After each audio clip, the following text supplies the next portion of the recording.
What's happening, lads? Before we start this week's episode of the Have a Word podcast, do us a favour, make sure you're following us on all social media. We are at Have a Word Pod on Twitter, Instagram and TikTok. And on top of that, don't forget to go and subscribe to the Patreon page, patreon.com/haveawordpod.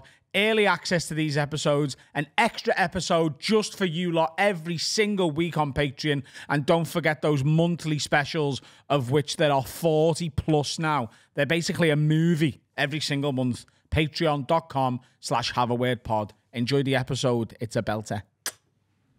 Wag wag, leads. You're listening to the funniest podcast in the game. From the heart of Liverpool, with Adam, Dan, Sensei Carl and Finn. This is the one and only Have a Word. Brought to you by Manscaped, the very best products on the market for below-the-waist grooming.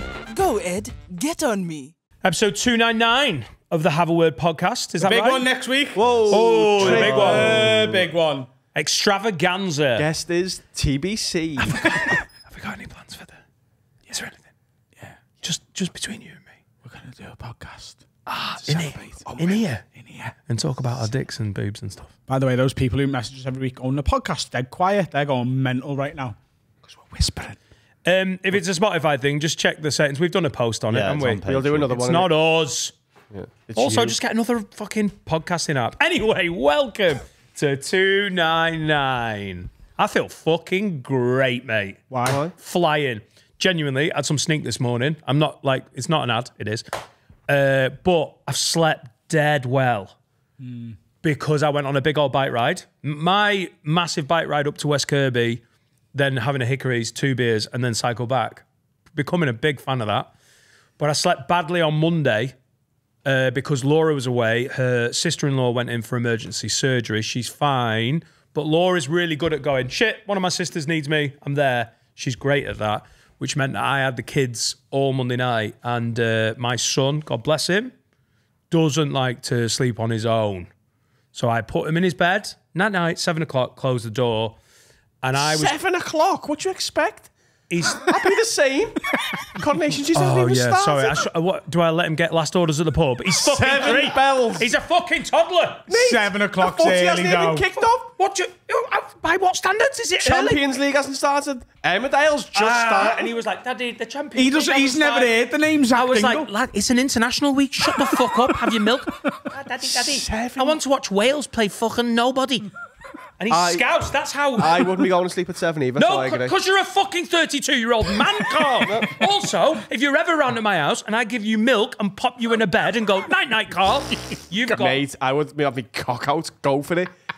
That sounds unbelievable. Bed. Right, And milk. I'm sorry. What is just happening?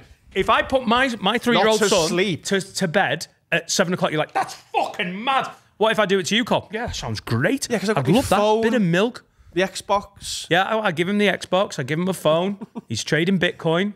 You know, what the fuck do you want? Anyway, at 10 o'clock, I hear his door open just as I'm sort of trying to get to sleep. And he just, instead of Laura's bed, he just goes to Laura's bed. But he knew that she was away. So he came in and got in my bed and you have to be like, night, just sleep there.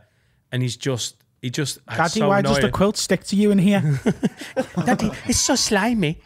And he just has to sleep with like, he just had to sleep with like one God. arm on you.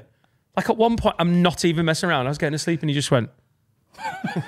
Get the Me and fuck Sarah can off do me. that because we don't touch, because only freaks touch when they sleep. Yeah. We just have like a foot touching a foot, or like my arm on her ass or something.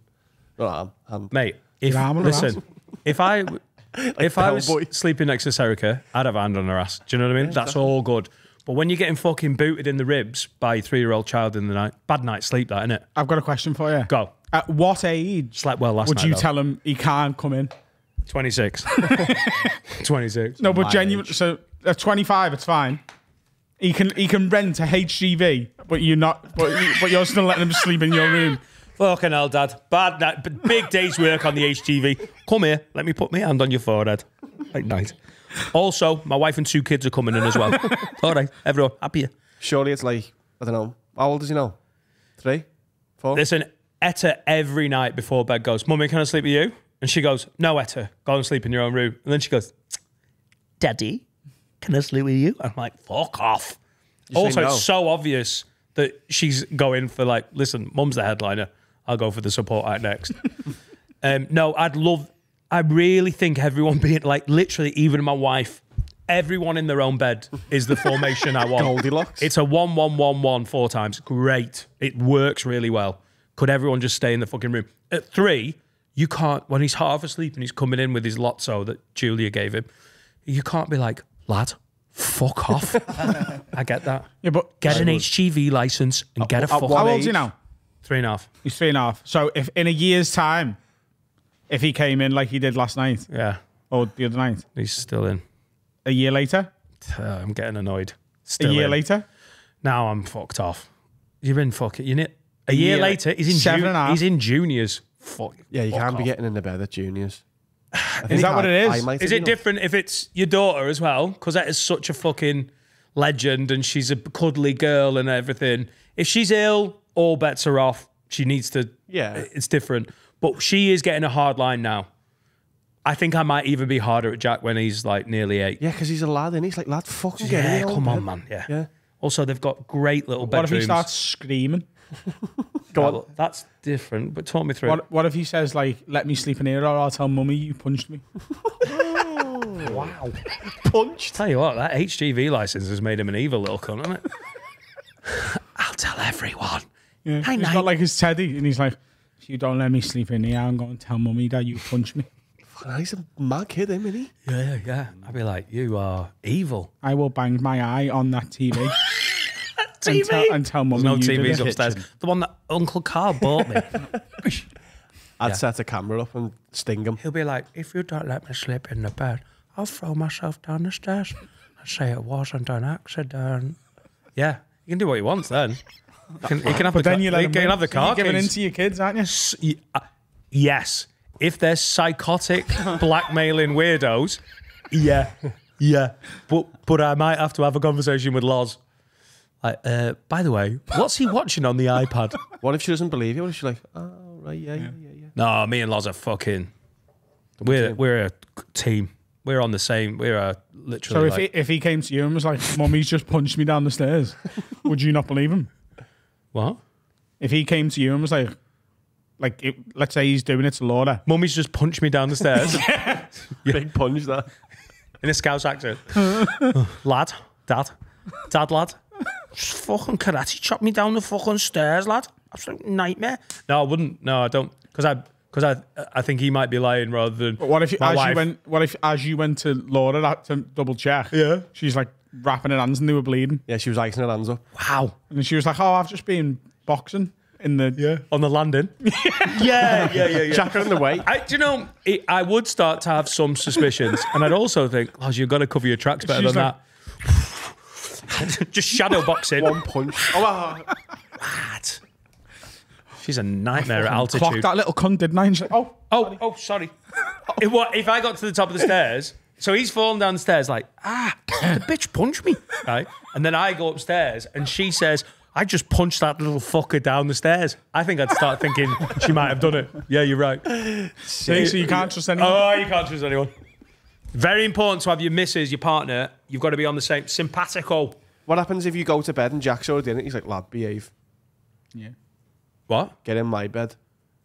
If I go upstairs, say he goes, oh, I want my milk and it's bedtime, and I go down and make the milk, Just take your top off. Don't you? and then, and I breastfeed. No, but you get, you know, oh, and then Jack's like, lad, what are you doing? Eye mask on and not piss off. I will fucking pick him up and throw him in his room. What if he just I'm goes the boss. like stiff like that, and then he goes, "If you move me, I'll poo."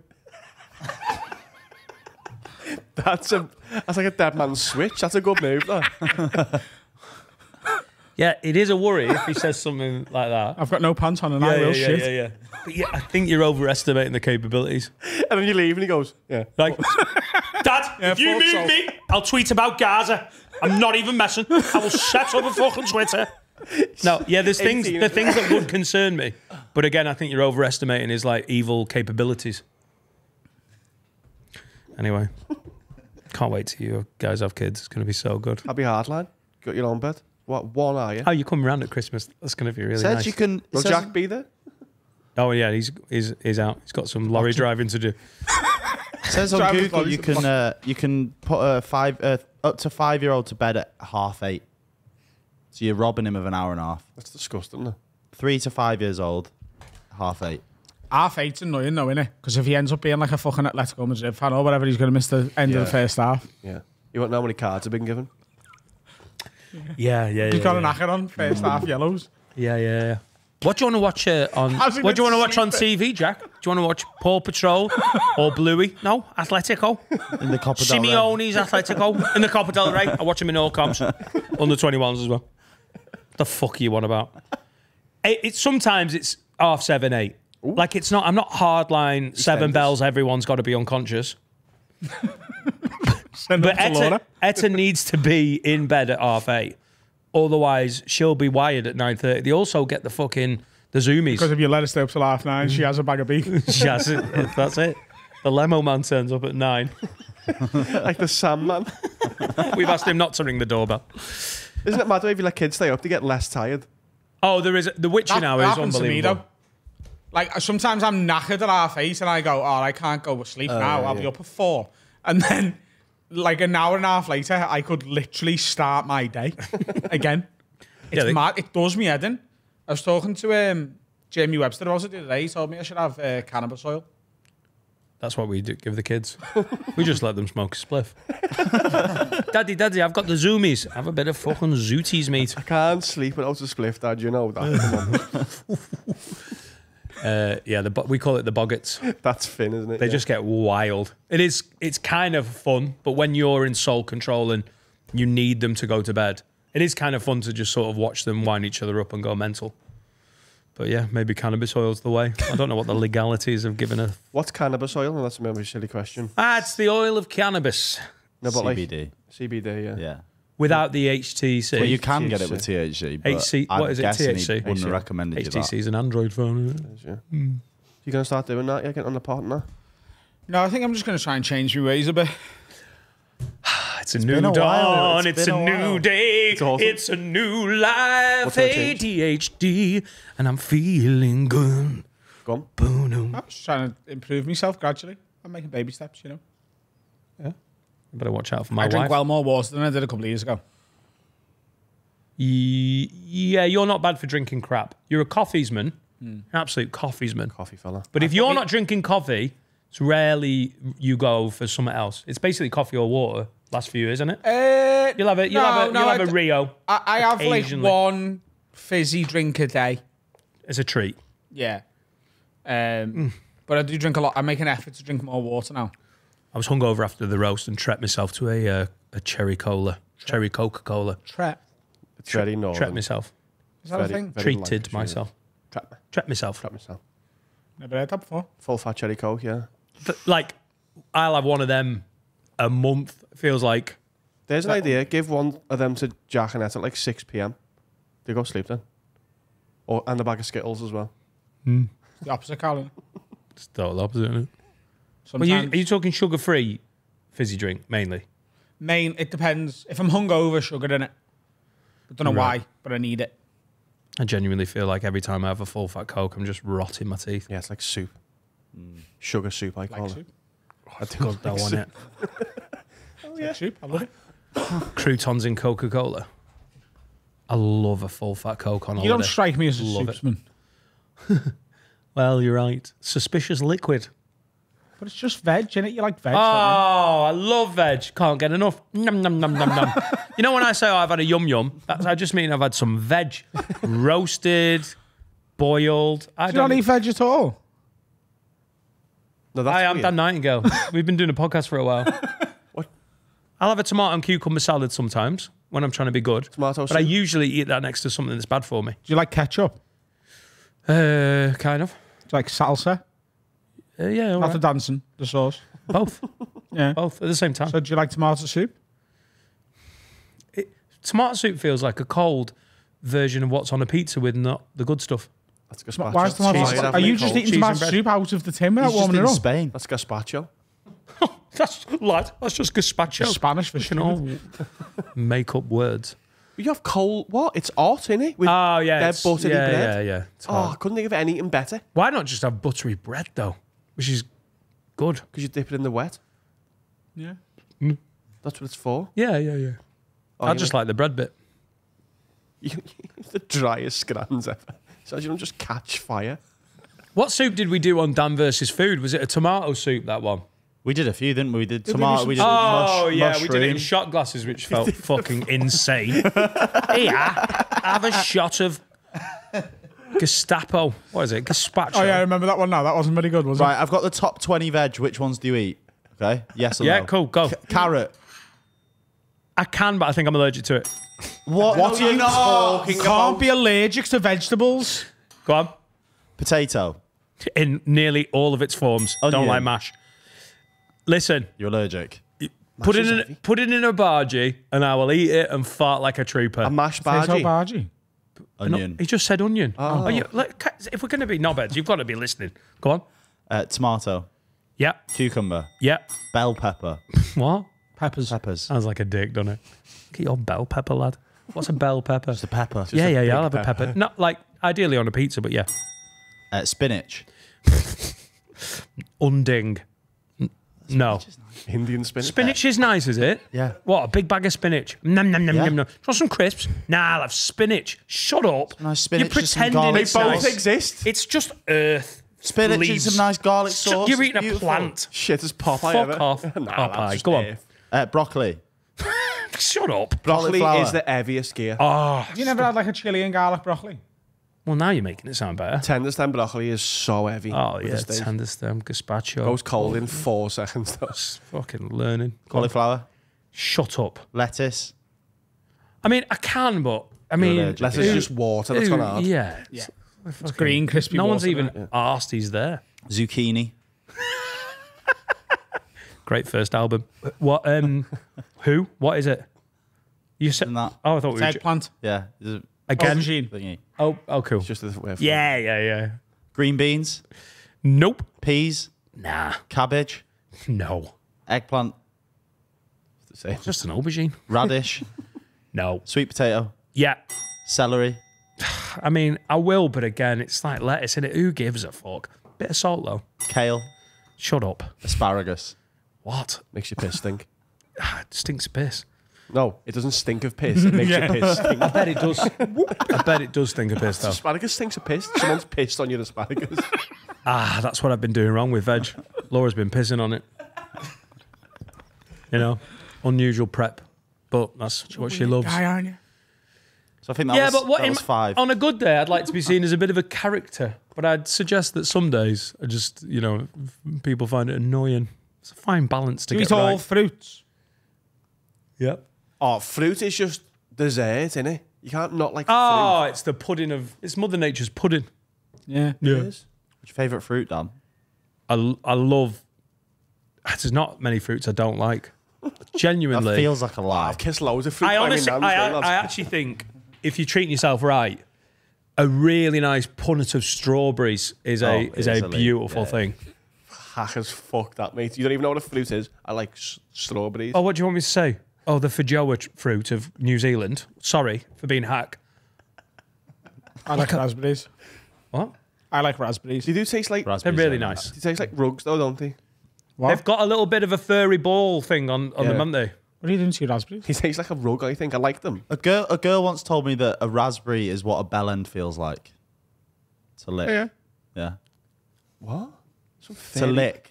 Have you got it like hairs to- on your bell end? I have. I have. I've got a few on the shaft. I have to. No, on your bell On your end. bell fam. end. Oh, No, I think they mean there's like the texture.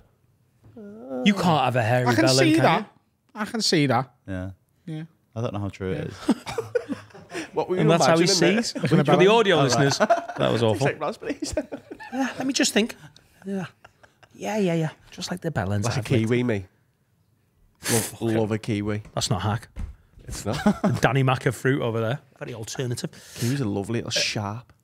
Yeah, no, like, but there's a fucking skin that you need off, eh? Apparently, you're meant to eat it with the skin on. Yeah, but you have to be an absolute fucking lizard. Yeah, I'm not doing that. You ever had a pomegranate, Dan? Yeah, like pomegranate, all good. It's exciting. You get to dig for the good stuff.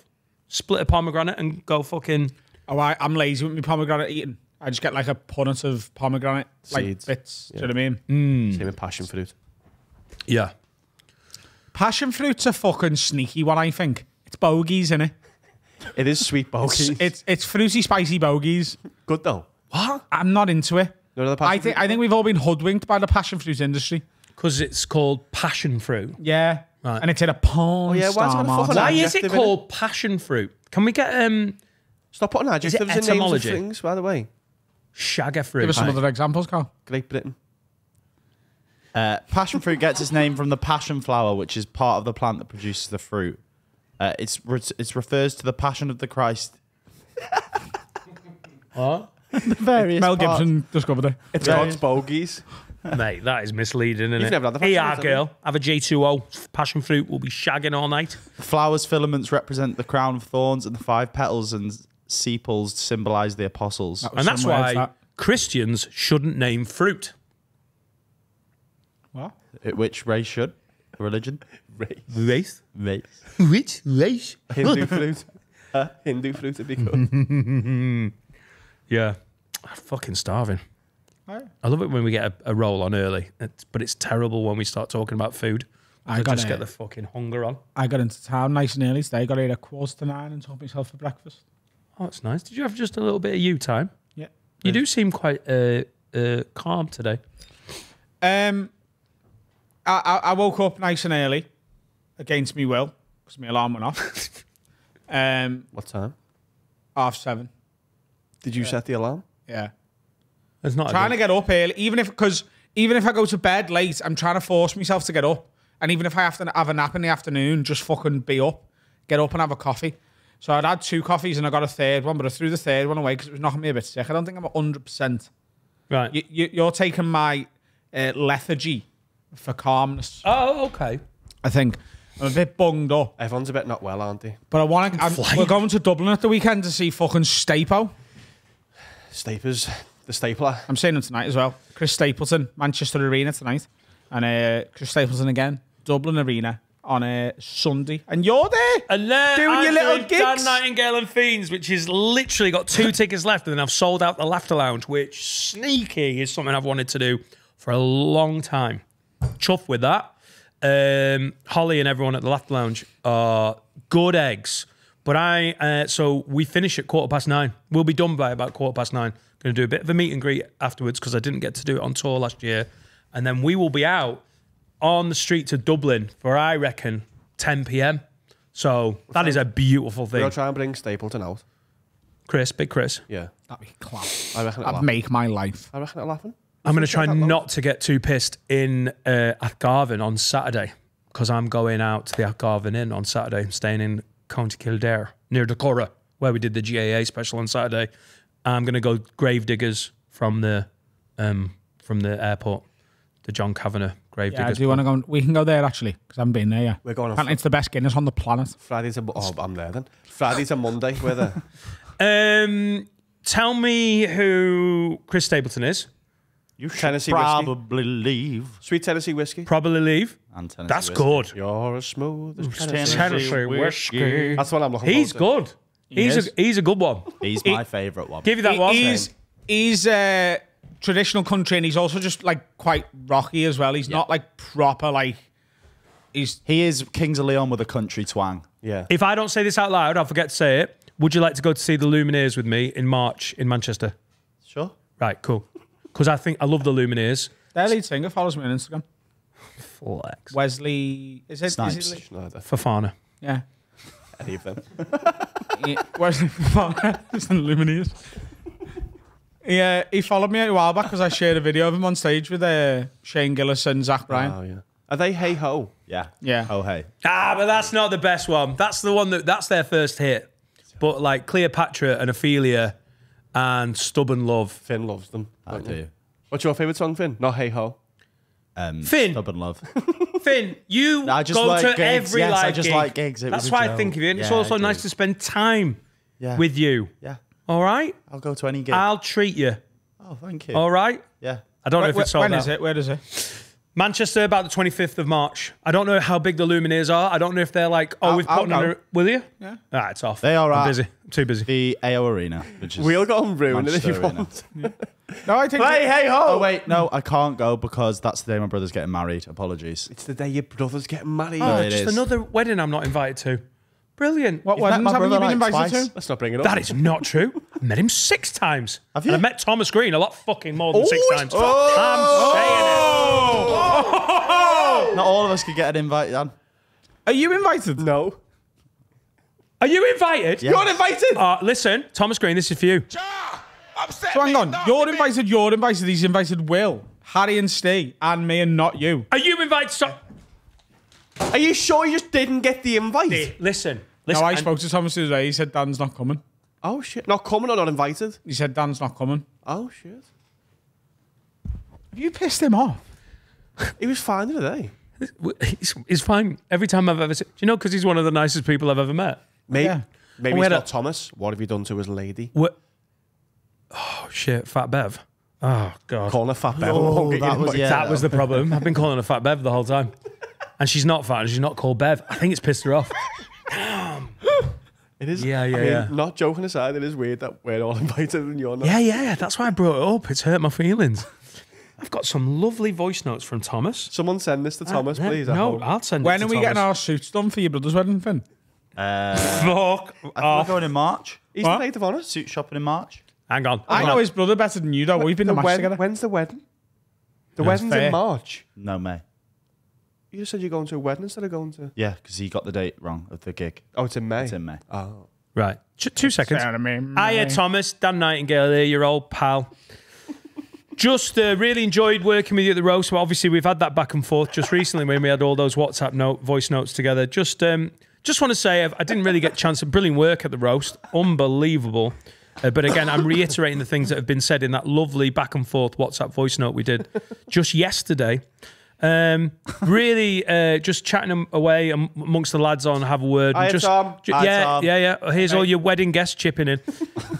And I just want to say good luck for the wedding, you know, and I hope everything goes well. And I hope it's a big, big party with all your pals and all the people that you respect and definitely don't hate. And that's it, really, Thomas. So much love. Good luck to you. And I'll probably see you sometime in the next 2-3 years or whatever. All right. Ta-da. Get on me. Got that. There you go. That's why I really meant all that. Not getting invited to weddings can cause issues. Good luck to him. Steve, are you going? I don't think Steve's going. Great. Me and Steve will have a pint. Hang on, Steve. Steve's busy. Steve's like, nah. Tom's giving me a +6. You can be my last one. Sorry. Who's your first 5? Serica. Yeah. Can't Textbook. argue there. Cannot argue there. Wesley Snipes, Wesley Fofana. The whole of the Lumineers. From before. No, it's Serica. Some people you don't know and Steve. Great. Some people I don't know. Or did Thomas know those? No, I don't know them either. Oh, you don't know the people. Just going to go and do a little random sweep of the streets of Liverpool. Sound. It was some people in Lidl the other day. I was like, do you want to come to a wedding? They were like, yeah. By the way, I'm fucking great at a wedding. I'm a value add. I'm not having this. Hey, you don't have to sell yourself to me. If I get married, you will be there, mate. And you are there for mine. Yes, I fucking will. You will. Don't you tap 6 me like PM my onwards, you 3-year-old will be there. sleeping next to me. Dan, I'm telling you right now. what you, obviously you're not going to his wedding. He doesn't barely know you. He's never met his son. Yeah. My son will be going to your wedding and not He me. wouldn't know if he was there. I want a good uncle relationship with your son. And if that doesn't happen, then you'll still be invited, but you will be in night. Night do. Kill. Dan, do you know you're one of my groomsmen as well as the You as are? well as the minister? You are? I had to decide yesterday that you're also a groomsman. Because I've got to get you a, what is it, like a boutonniere or something? What is it? Boutonniere? A button Thank you, Carl. Get him a sandwich. I've got you an egg and cress boutonniere for after the I service. don't eat them. But I'll have them on my lapel. That genuinely it means a lot. You know? Thank you very much. Yeah. You know, that's so nice. Nighttime guest, yeah? I haven't met your son. Sweet. He's not coming. What? He's not coming to the wedding. Doesn't He's not matter. All right. Did you have anyone in your wedding party who has got kids that you hadn't met? No. No. All right. We'll go the match. But it's got to be Atletico. You know what it's like. From before, let's have a break. Do you have a break? Do you want a break? Yeah.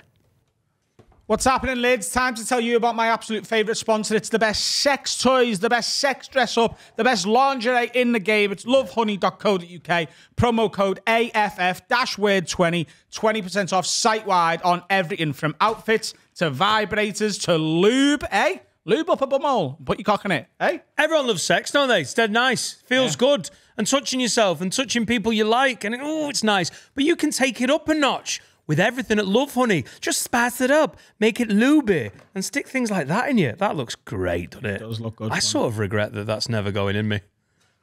Hey, we can make your dreams come true if you want. And Halloween's coming up. Lots of Halloween outfits. You know, that's my favourite sort of stuff. Promo code is AFF-word20. 20% off everything. You can come for cheaper. Don't kill each other. Look at these. That's how you get peace. If you love this podcast, you should sign up to our Patreon like 27,000 other good eggs have done. Patreon.com/haveawordpod. Early release of the public episodes, an exclusive every Wednesday, both video and audio, and loads of specials, including lock-ins, The farm one that came to to Nashville, farming special, racetrack day, restaurant. We've done so many things. More to come. We know what we're doing when it comes to Patreon. Most of Sign Hathaway up. 2 is coming in December as well. Go on, what's the first one? India. That's a country. We're going to India. Yeah. We're doing loads. January. And you can watch it all for £3. We had got some... Richard Gorton says, so I discovered Have a Word 6 months ago and I've binged everything, signed up on Patreon and cannot get enough. Mad thing is, until I found you guys, I hadn't ever really bothered with podcasts. Now I don't listen to anything else. Wondered, what were the podcasts you used to be into that made you want to start one? And what are the pods you listen to now? I have never been a consistent podcast listener and I'm still not. Same. I listened to Have a Word.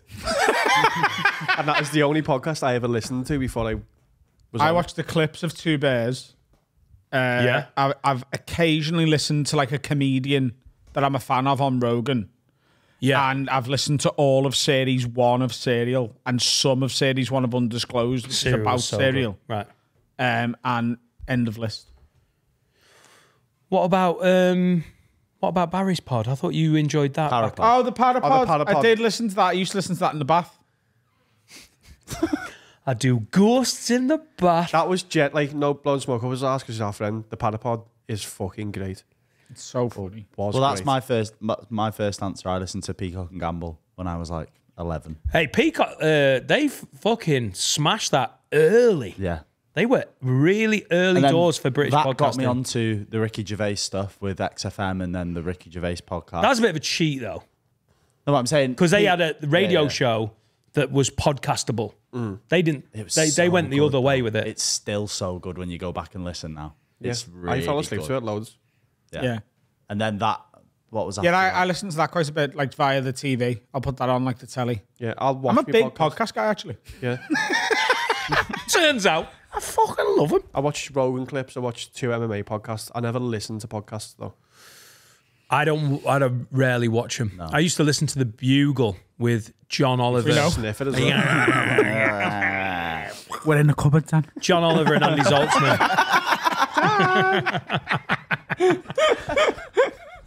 Come on, let's have fun. This is Bugle in the cupboard. Opie and Anthony were what I listened to when I was when I was buying equipment that would start the Hack Radio pod that would become this pod. That I thought Opie and Anthony was what we would try. In my head, I was like, if we can do the British version of that'll fly. And that's pretty much what we do. Opie and Anthony, there was a point maybe 15 years ago when they had Patrice O'Neill in regularly, Bill Burr in regularly, Jim Norton in regularly, and it was fucking unbelievable. And it's just what we're doing. Like, it's basically what we're doing. And that's why I think Two Bears, One Cave works really well. That's what people are into, innit? Really funny, funny comics, just chatting shit. I'm down to 4 now, of a rotation of 4. All right. So I'll listen to Off Menu occasionally if I like the guest, and then Ellis and John on 5 Live I listen to every week, and I've done for. Oh really? I've done since they were on XFM, which is nearly like 10 years ago, and then the Office rewatch thing with 2 of the cast from The Office, which is just coming to the end now. Is that US though? Yeah. So have you listened to the Always Sunny one as well? I've listened to the Sunny one. I watched the Sunny one. All right, okay. And then what's the other one? And then there's a film one called Movies You Forgot, which is a good podcast. If I want a chilled one, The Rest Is History is unbelievable. Is that about movies that you know you really like, but you just haven't seen for a while, so they've left your head? Yeah. I put one of them on last night. The Commitments. Have you ever seen The Commitments? Yeah. So it's two hosts. I love those films. At the end of each episode, we'll go, have you watched this? Do you remember what happens in it? And if they both don't remember, they'll watch that the next week. Like that. I was on the Have a Word Film Club last week, and You were? you guys are flying with that. It's great. It was really fun. Yeah. It's a nice. So there's another reason to sign up on Patreon. Also, me and Harry's mad that early access will come on that as well.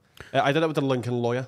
Great film. Think you'll like that? Matthew McConaughey? Yeah. Yeah, it's class. Great film. And I forgot it existed. I was like, oh, fuck, this is a great film. It's so well done, that film. I only got halfway through The Commitments last night before Betty Bows, but have you seen The Commitments? No. What is it? It's about... Is it the Irish band? Yeah. Yeah. It's a young lad in Dublin who wants to put a band together. He wants to be a music manager. So he holds auditions and just puts this sort of band of misfits together in north side of Dublin. And it's just fucking... Is it a Louis Walsh biopic? No. Oh. One Direction. Sounded like it. You're the only person I know who'd be disappointed with the answers to that being no. What a shame. It's a brilliant film. Is it about Louis Walsh? Have you watched Almost Famous The yet? Lincoln Lawyer. No. Watch Almost Famous. That film was made for you. I will refuse to watch anything when someone tells me to watch it. I'll make it a film club film then. Don't tell me to watch them and I'll watch it on my own time. That's why I've never watched School of Rock. Everyone I go will go, you would fucking love that. And No, I'll go, that's for I'm not gonna children. watch it. Shut up. Whoa, shut your fucking paedophilic mouth, you. Made for children. I'm not cutting off. That's not made for children. I mean, it's kind of a kid's film. No, we've got kids in it. Oh, right. Yeah, It's for Schindler's adults. List got kids in it. It's not a kid's film, is it? No, you're Just right. argued against me. Great. That's a good point. I wondered who was going to pull the example out. And of course it was about the Holocaust. It had to be, didn't it? I don't know, 9/11. Almost Famous was made, like, you will jizz your What if I go, pants. don't watch Almost Famous? You'd hate it. I'll watch it. Oh, there you go. Contrarian prick. I believe you haven't seen School of Rock. Yeah, I feel like everyone just automatically has to watch. But the legend of the rent was way past due. And then Katie, you come in with the bass. Hello, this is Matt Schneebly. You'll be just fine without me, but you're mine. You think you can kick me out of the bed? Well, it's just one Problem problem there. Do I need The to watch it band now? is mine. How can you kick me out of what is mine? Well, you're not hardcore. You're not hardcore, Let you live hardcore. but the legend of the rent was way hardcore. Boom! Big old explosion. Come on. I don't need to watch And it now. That was it. was the lead song from Schindler's List. Big old explosion. We've got another. Where's your... What a film, man. Can we do it old school style? mate, watch that Can we do again. it old school style? Yeah, go on. Where's your... Fiona says, Really happy I rediscovered The Commitments last night. Come on, film club.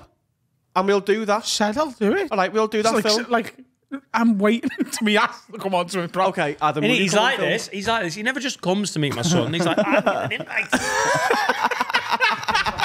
Just I'll do turn whatever up. you want. All right, what's the one where the kids push the thing down the thing and kill the thing? Cool runnings.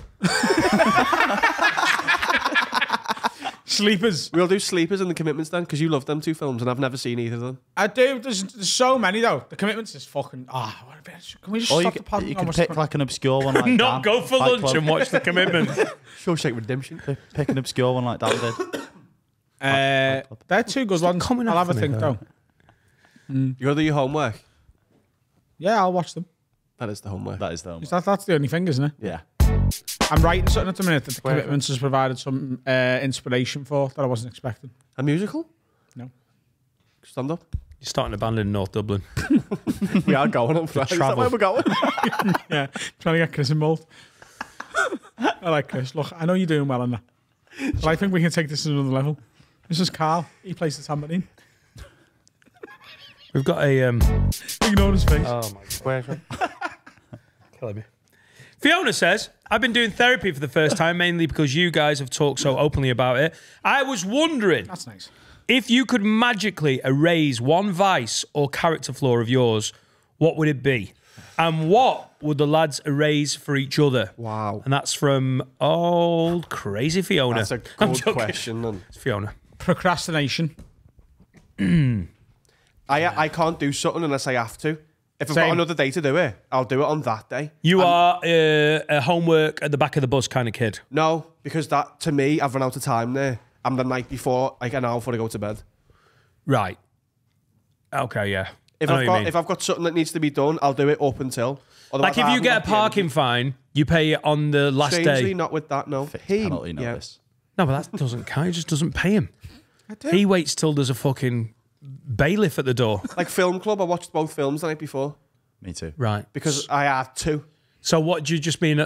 What's your flaw then? Being a last minute fanny? I mean, that's one of my flaws. That's just his flaw that he's just said, but I say I'm similar. No, with that. procrastination's not exactly the same, is it? You reckon? Go on, but That's a symptom of procrastination. Yeah. Okay, I give you that. Because even when I've got to get something done, I'll find like I'll find reasons to not go cycling. I've got to do this thing. Like, do you know what I mean? Even though we've got to go to India on a bike and I'm terrified.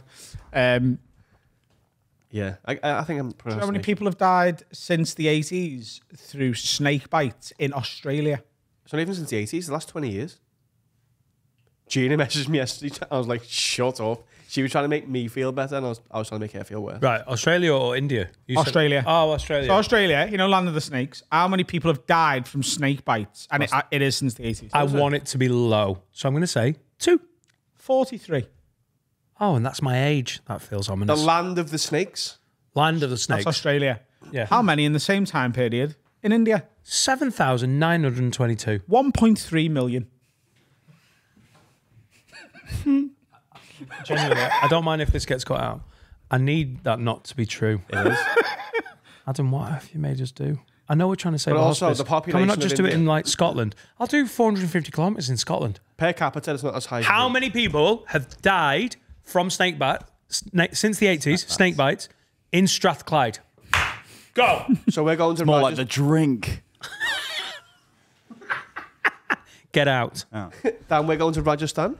What Yeah. do you think the percentage of you dying if you get bitten by a snake where we are going? Oh, sorry, the survival rate. Survival rate. If you get bitten by a poisonous snake Where in we're Rajasthan, going? What's What the is this? survival rate? You don't do any research for the podcast. And this is what you... 25%. survival rate. So if one of us four gets bit, one of us is dying. No, 3 of us are dying.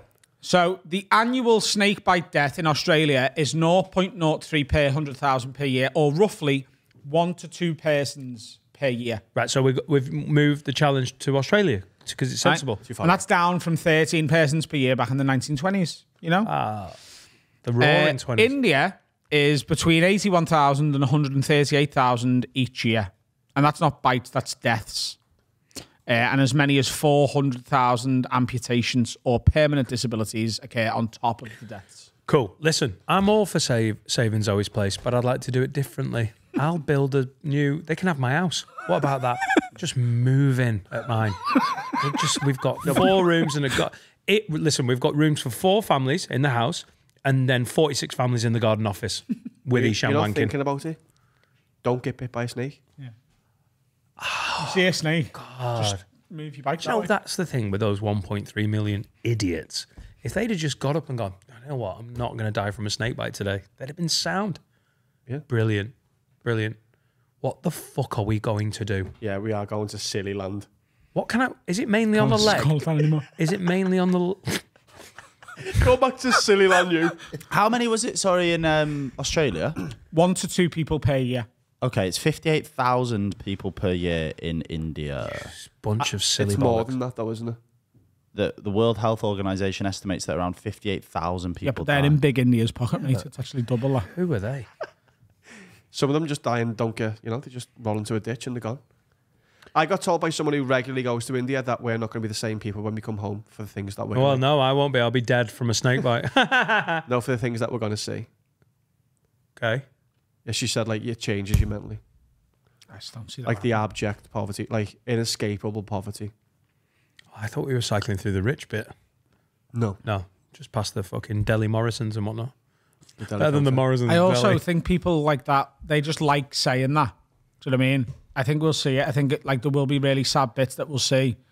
And then, we'll come back and just watch fucking... Yeah.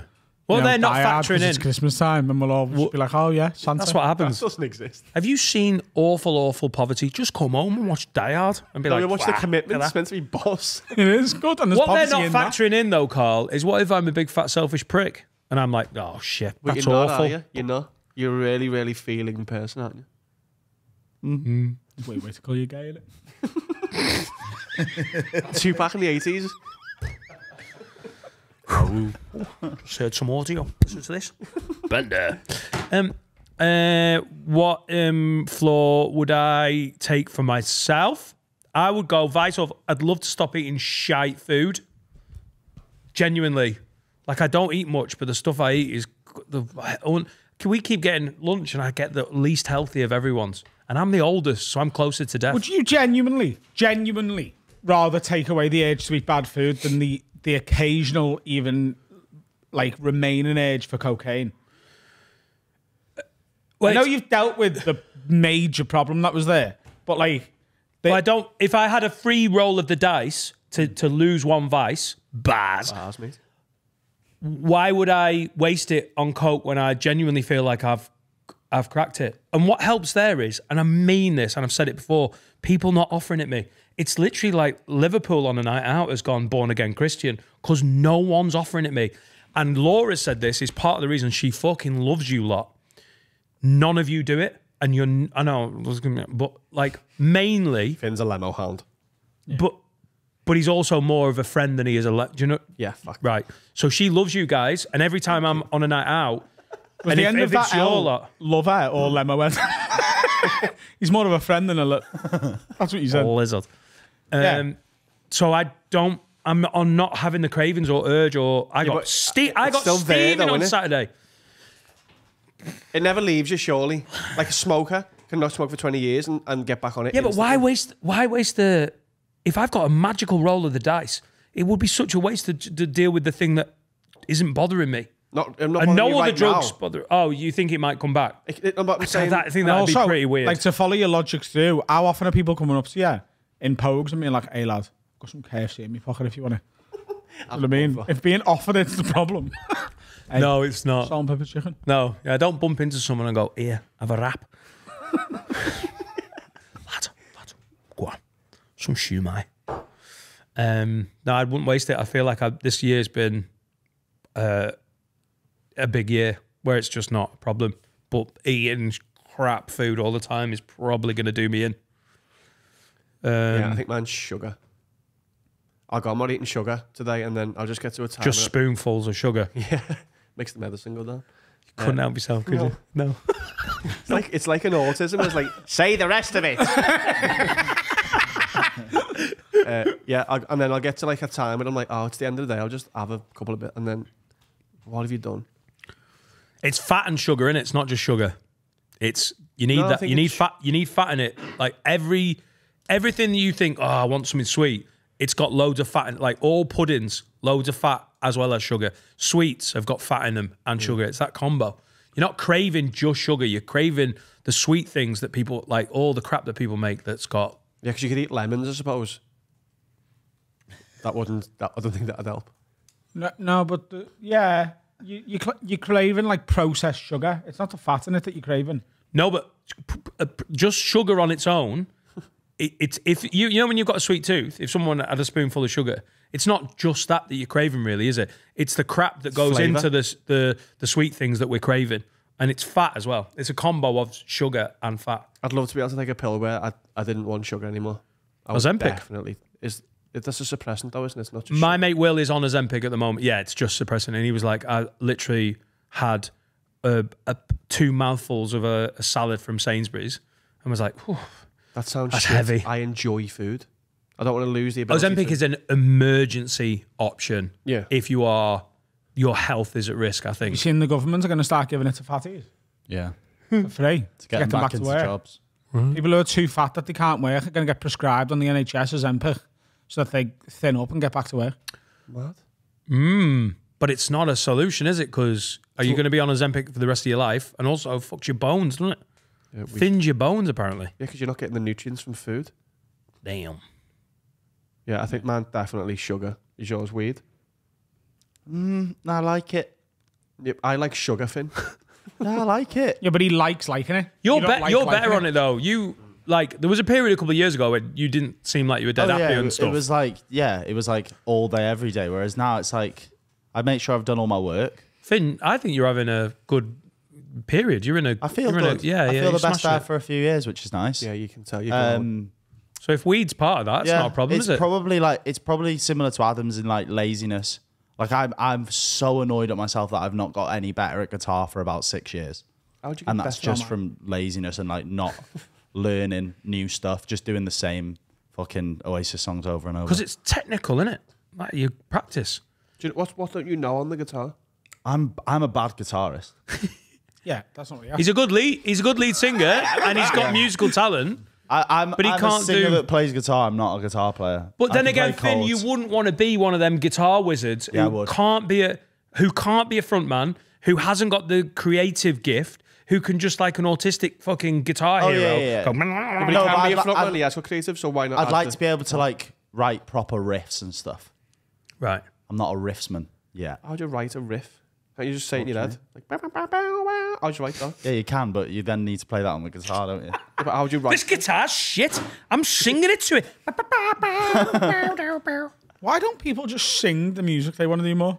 Because you can just do that, can't There's you? also I paid for it.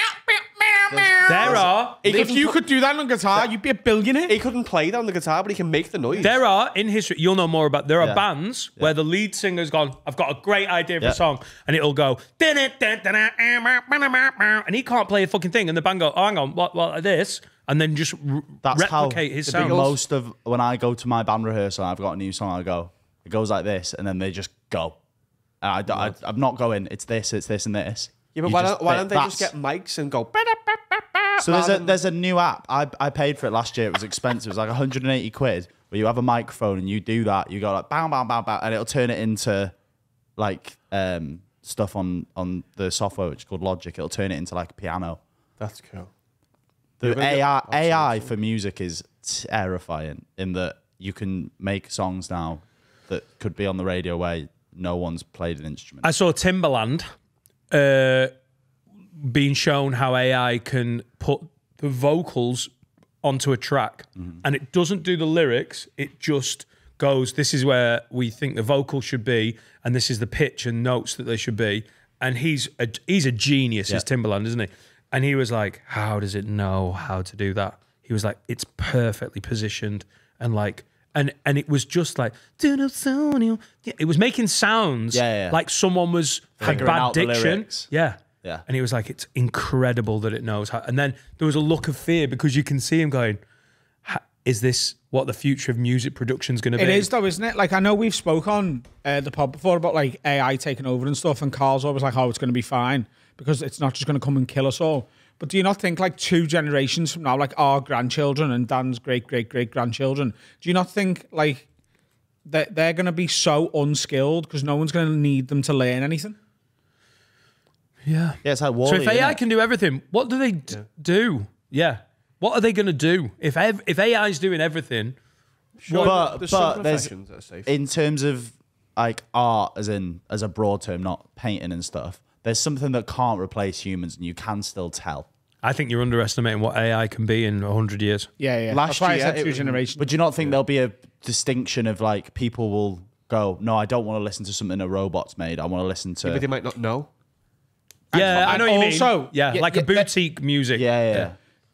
there will be, but it will be a very small group of people to the point where they won't really matter. They'll be the independent, quirky people. Like, there's people who only want to listen to very specific types of music now because they don't believe that Sabrina Carpenter makes good music, and we could debate that all day. But she's fucking massive because most people like that. AI will be writing and producing their songs. Yeah, if you like populist crap, pop. If you've always Yeah, like so the stuff they'll that just radio sing it. plays, yeah. Yeah, but the thing is, the people you AI love who are it. dead, they can make music for. Like, someone made a Kanye song that Kanye never wrote or produced, and I'm like, that's a fucking banger. Yeah. That's Kanye's voice, and I love that song. So it's all the style, the music, the beats, Yeah. the rhythm, Yeah. the You could lyrics. make a Yeah. Tupac album now, and This is really at the early days of what AI can It's do. come on so much in the last 18 months. the last year it's gone fast. So imagine in 100 years. Yeah. That's when we're talking about. What do you think about comedy, though? What do you think AI could ever kind of replace? Or do you I just think it's making so many advancements in every single other industry that I don't see how it can't eventually just do exactly what we're doing. It's not just writing though; it's not performance. Surely you wouldn't go and watch a robot do comedy. I would if it looked like Sabrina Carpenter. Like I wouldn't, but Are we the purists then in the future? But what are the robots going to watch? Just a room of toasters. killing it. This guy's class. There's got to be some professions where AI can't. You're right. Are there though? Yeah, taxidermy. I reckon you could 3D print that. Yeah. I honestly just think there's 2 or 3 generations from now they're just going to be useless people. What are And we're already having people more- going to do then? We're already more useless than like 2 generations, even 1 generation I ago. can't Did you do- change your tyre? I'd have to go on YouTube and have a look. No, I no. wouldn't want to because I'd do it wrong and end up dying as I Yeah. drove off. More useless. My granddad couldn't podcast to save his life. This is a skill, mate. This is a vital Niche. service, yeah. I couldn't change a tyre. I bet you I'd could. die on the motorway. Gun to your head. What If do you mean? your kitchen sink was blocked and you had to fix it, I'd look in the U-bend to start, and then if not, I'd put a I'd block take the down. U-bend off. It's just screws on either side. It's like a plastic screw on either side. I could do Where? that. Under the sink. Well, that's where the U-bend is. Okay. I could do that. That's not hard. But I Carl couldn't. drowns in his own kitchen.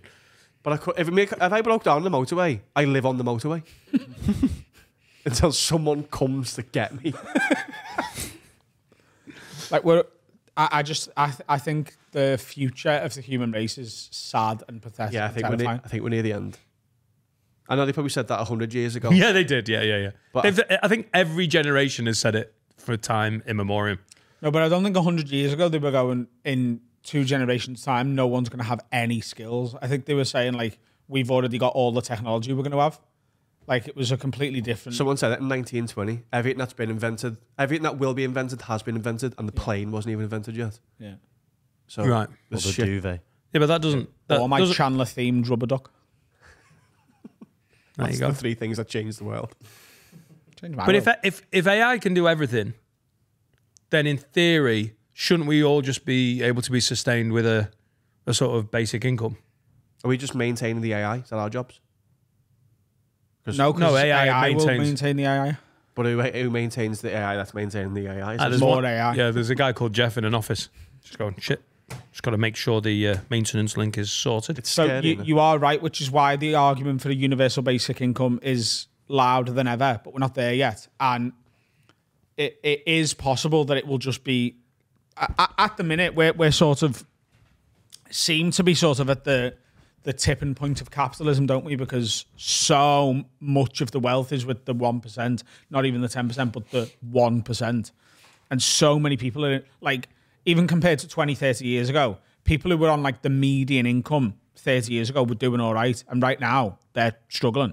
There's people on the median income using food banks. Is So if you- median just the average? Yeah? Middle. Oh, no, the middle. Right.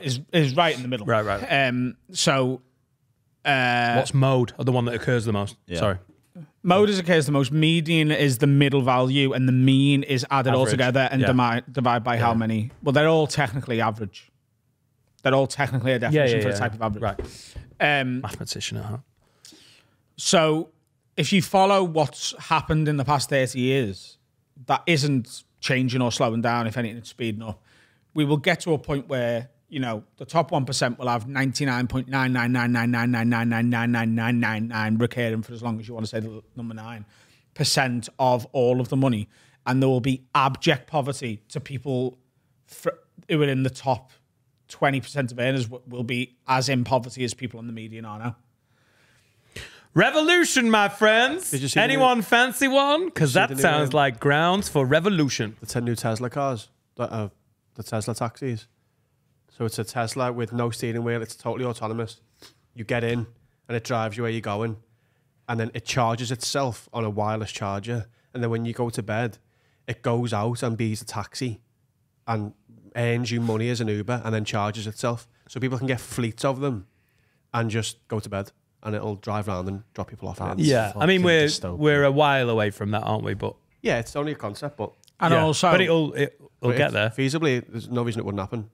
Well, I'll tell you what will happen with that is no one will own them but Tesla, and all of the money for Ubering will go to Tesla. Because why would they let anyone else have that money? Yeah, I don't think we're a while away from that in Sorgal. I don't think there's ever been a celebrity that's freaked me out as much as Elon Musk. Because you have the power to change the world. Not even that. I look at him and I just feel like uneasy. His face is a bit weird, isn't it? He's just horrible. Yeah, he's like an evil Iron Man, and he's got a propaganda machine where he can literally influence whatever he wants now.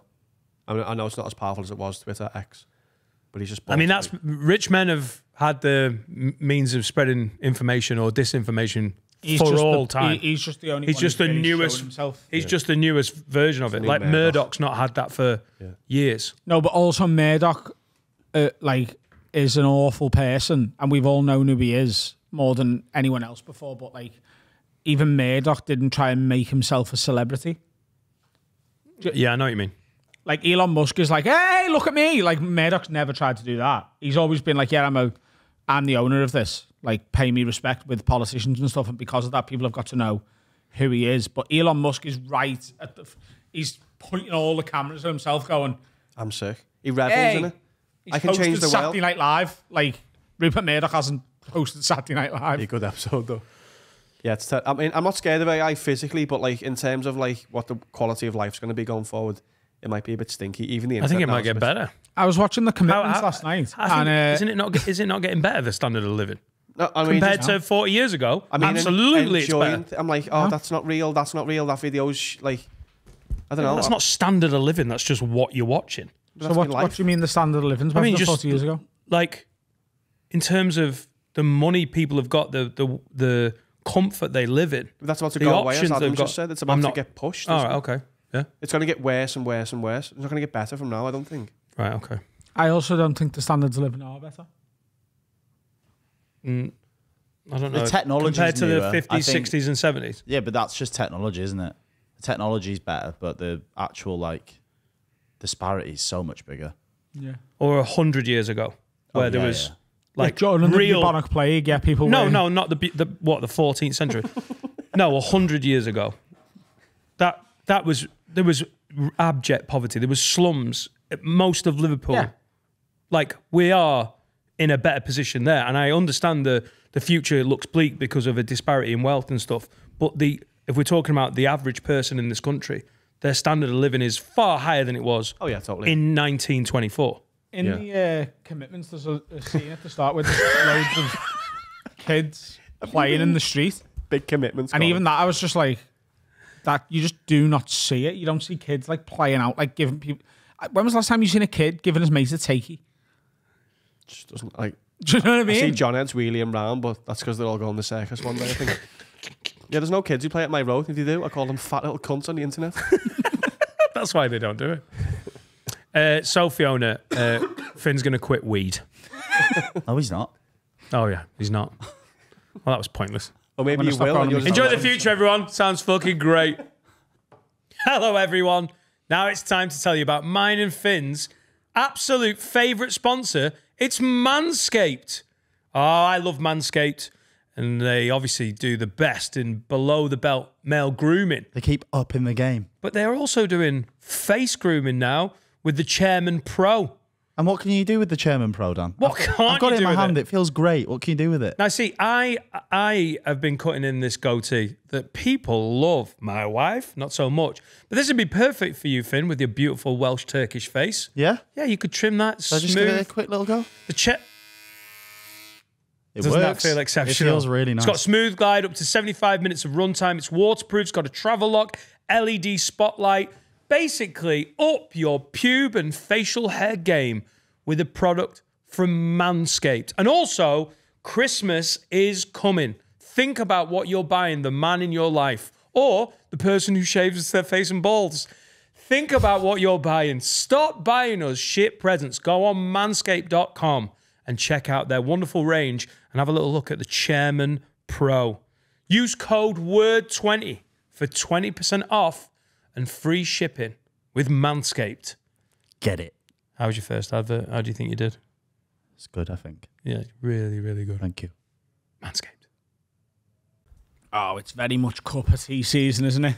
I prefer a cup of Chocomel. 2 beanies and a free mug, and you are an absolute company's man, aren't you? Tiff Stevenson joins us. Hi. What's your hot drink of choice? I've Tiff? got a coffee, but I think it's got coffee mate in it, and I don't mind it. Coffee mate. Is that like the powdered milk stuff? Yeah. Has it got that in it? Did it come in a big mate. sachet thing? Yeah, it comes in like a tub, and it says coffee mate.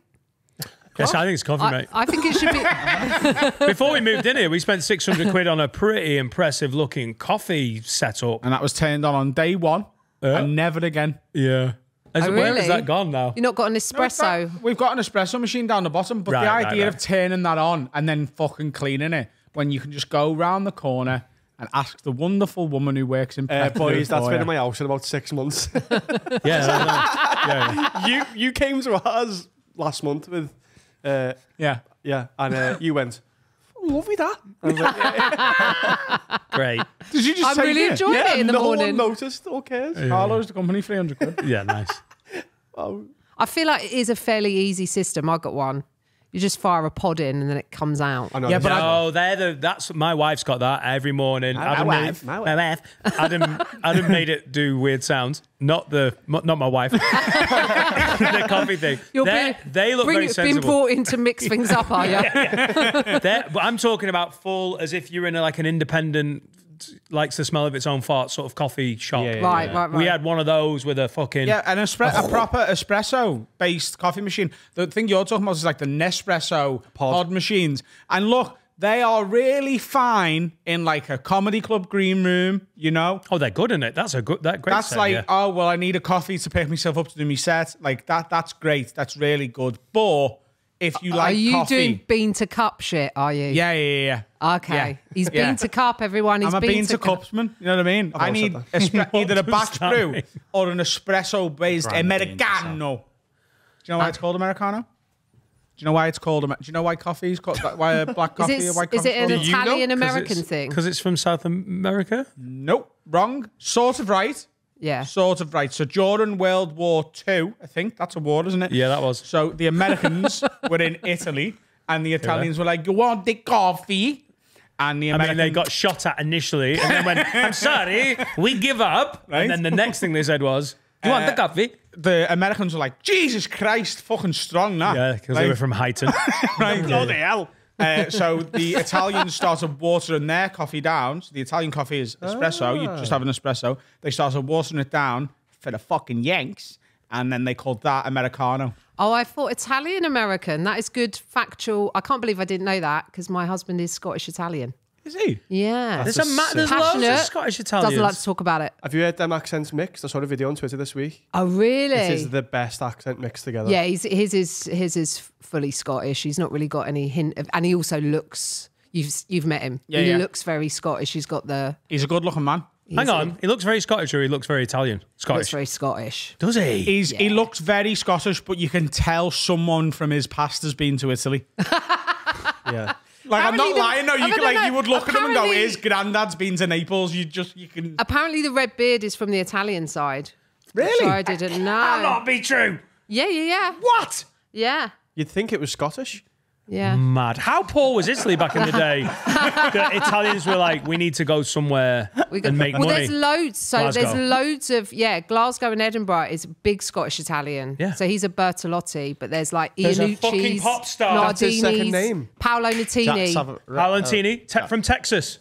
Charlene Spiteri. Dolly I'll Parton. do them all, babes. Bertolotti is his name. Yeah. That's so sexy. It's not in a Glaswegian accent. Fucking Bertolotti. Yes, it is. It is actually. It's great. Over here, Bertolotti. Yes, all right. nice. Ain't it all right? I get it. It was a sexy name apart from the registrar at our wedding who couldn't say it. He was like, why can you not say my name? She called him Baloney or Tolly, but yeah, That's we had racist, everything. Paul Baloney. So you can't marry Paul Baloney. Well, you mate. can't marry a tub of margarine either, can you? I've got lots of facts about coffee if you need Oh, I'm into it. Actually, Cortado? yeah, Cortado. Do you know why they exist? It's a quarter, isn't it? Do you know why they exist? The little cups. Cup with a little bit of milk on top. Because women weren't allowed to drink coffee back then. So they used to hide it with the milk on the top.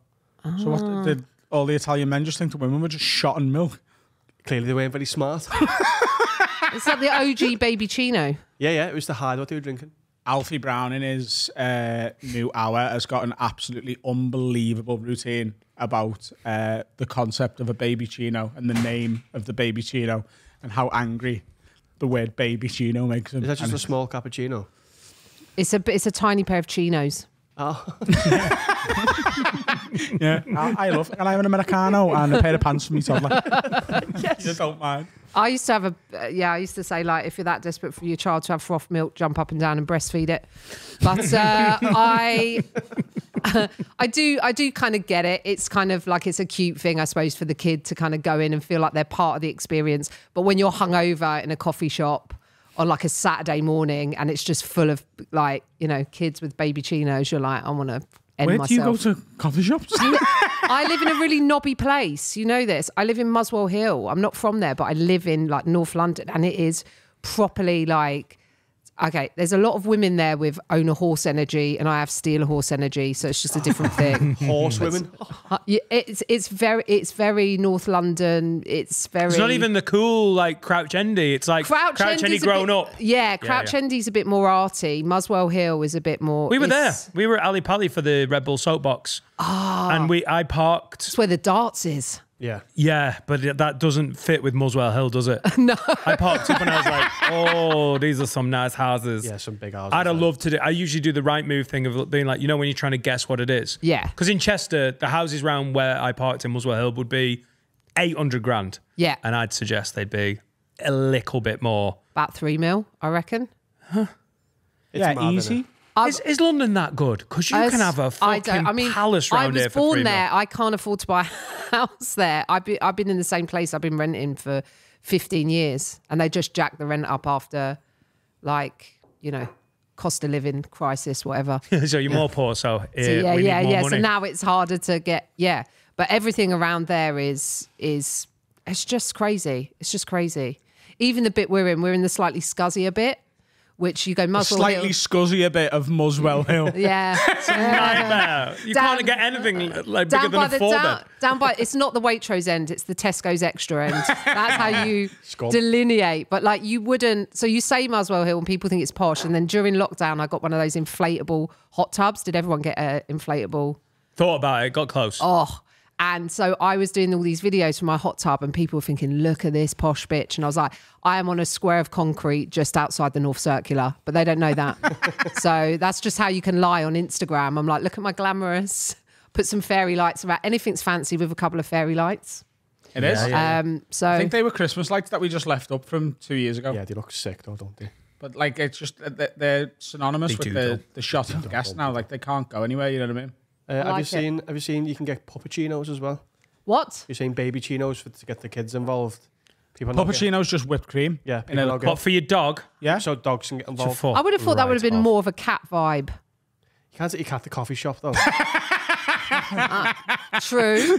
I was just thinking milk cream. That is cat shit, right? If cats find out dogs are going out and getting Their shit. but they're gonna lose their minds. My cat is already properly. If you go through like the drive-through of a Starbucks with a visible dog, like you haven't like hid it in the boot, if the dog's like visible, I like a visible. they'll often go, "Do you want a puppuccino, baby?" Right. Oh really? Yeah. I didn't think. Visible dog. I didn't think. Can I have a dogs puppuccino? I liked can't see a cream dog. or milk or. Oh, dogs. Dogs like anything. Yeah. Are you not a dog person? I like dogs, but I don't own one. I own one very, I was going to say middle-aged male cat, but he's not. He's an old man now. He's 14. So in cat years, I think that's about 80 something. He's very.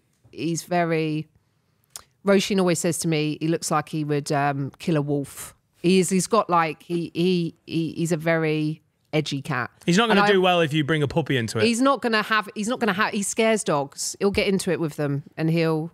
You know, you have that, don't you? Because Carl had a cat before he got his dog, and the cat beats the dog up. Yeah, not anymore. When Wally was little, but now Toulouse is 14 too. Toulouse decides once a week that he'll play. Dog, though. Yeah. But You got him. Yeah, he's not asked. He's too old for that shit. He's a house cat as well. He's like. But you were telling me he caught a mouse yesterday. Right. Been a mouse meows for 6 weeks. And it's been mugging me off. I've been putting traps down. It's been like walking around him and that. And came home yesterday and the cat was dead proud of himself. You could tell he was sitting there like, boss me. Came over for some love and was like nudging me. And the mouse was dead outside the living room. Fucking buzzing. Do you reckon the cat knew you were trying to catch the mouse? He knows that I think it's like, as I said before, cats give you things because you think you're a shit cat. They're like, hey, there's a fucking mouse. You're hungry, aren't you? Yeah. But he was buzzing with him. So he was walking around like tail in the air, like I'm. Because he's been trying to get the fucker for 6 months. 6 weeks. 6 weeks. 6 months. I moved house. I went away for a weekend and came back to a dead rat, and I didn't find it for ages. I could just smell something in the living room, and then eventually found it, and I had to call my mate round. It was actually Paul Byrne, my friend Paul Byrne. I had to call him to come round, and because I didn't know what to do, I'd sort of lit candles round it to get rid of the smell. Looked like some kind of Santeria, like I don't know what. Yeah. Rats and mice are different as well. Yeah. This was a little cute thing that wasn't bothering anybody. Rats are a bit big and smelly. Rats are, yeah. It went off quick. Where had your cat left it? It was like under behind a table. There was like a little dresser, sort of in the corner of that, and he'd gone under the table and tucked it round the. There's a little present for you. It. Find out in a bit. Oh, it was rank, and he's brought in a bird. He's brought in a dove, a starling. The starling is the one where he brought the bird in, and it was screaming. He brought it through the cat flap. It was screaming. So then we both woke up screaming. So my husband woke up screaming because he heard screaming in the room. I sort of I'm coming into consciousness. I start screaming. I thought there was someone there with a knife or something. And then there's just the two of us screaming at each other, and the cat drops the bird and just looks at us going, "What is your problem?" And we all just basically had heart attacks. What did you have to do to the screaming starling? Oh, he had to take it out. You have to put a spade in the back of his head, yeah. Not take it out. No, it was.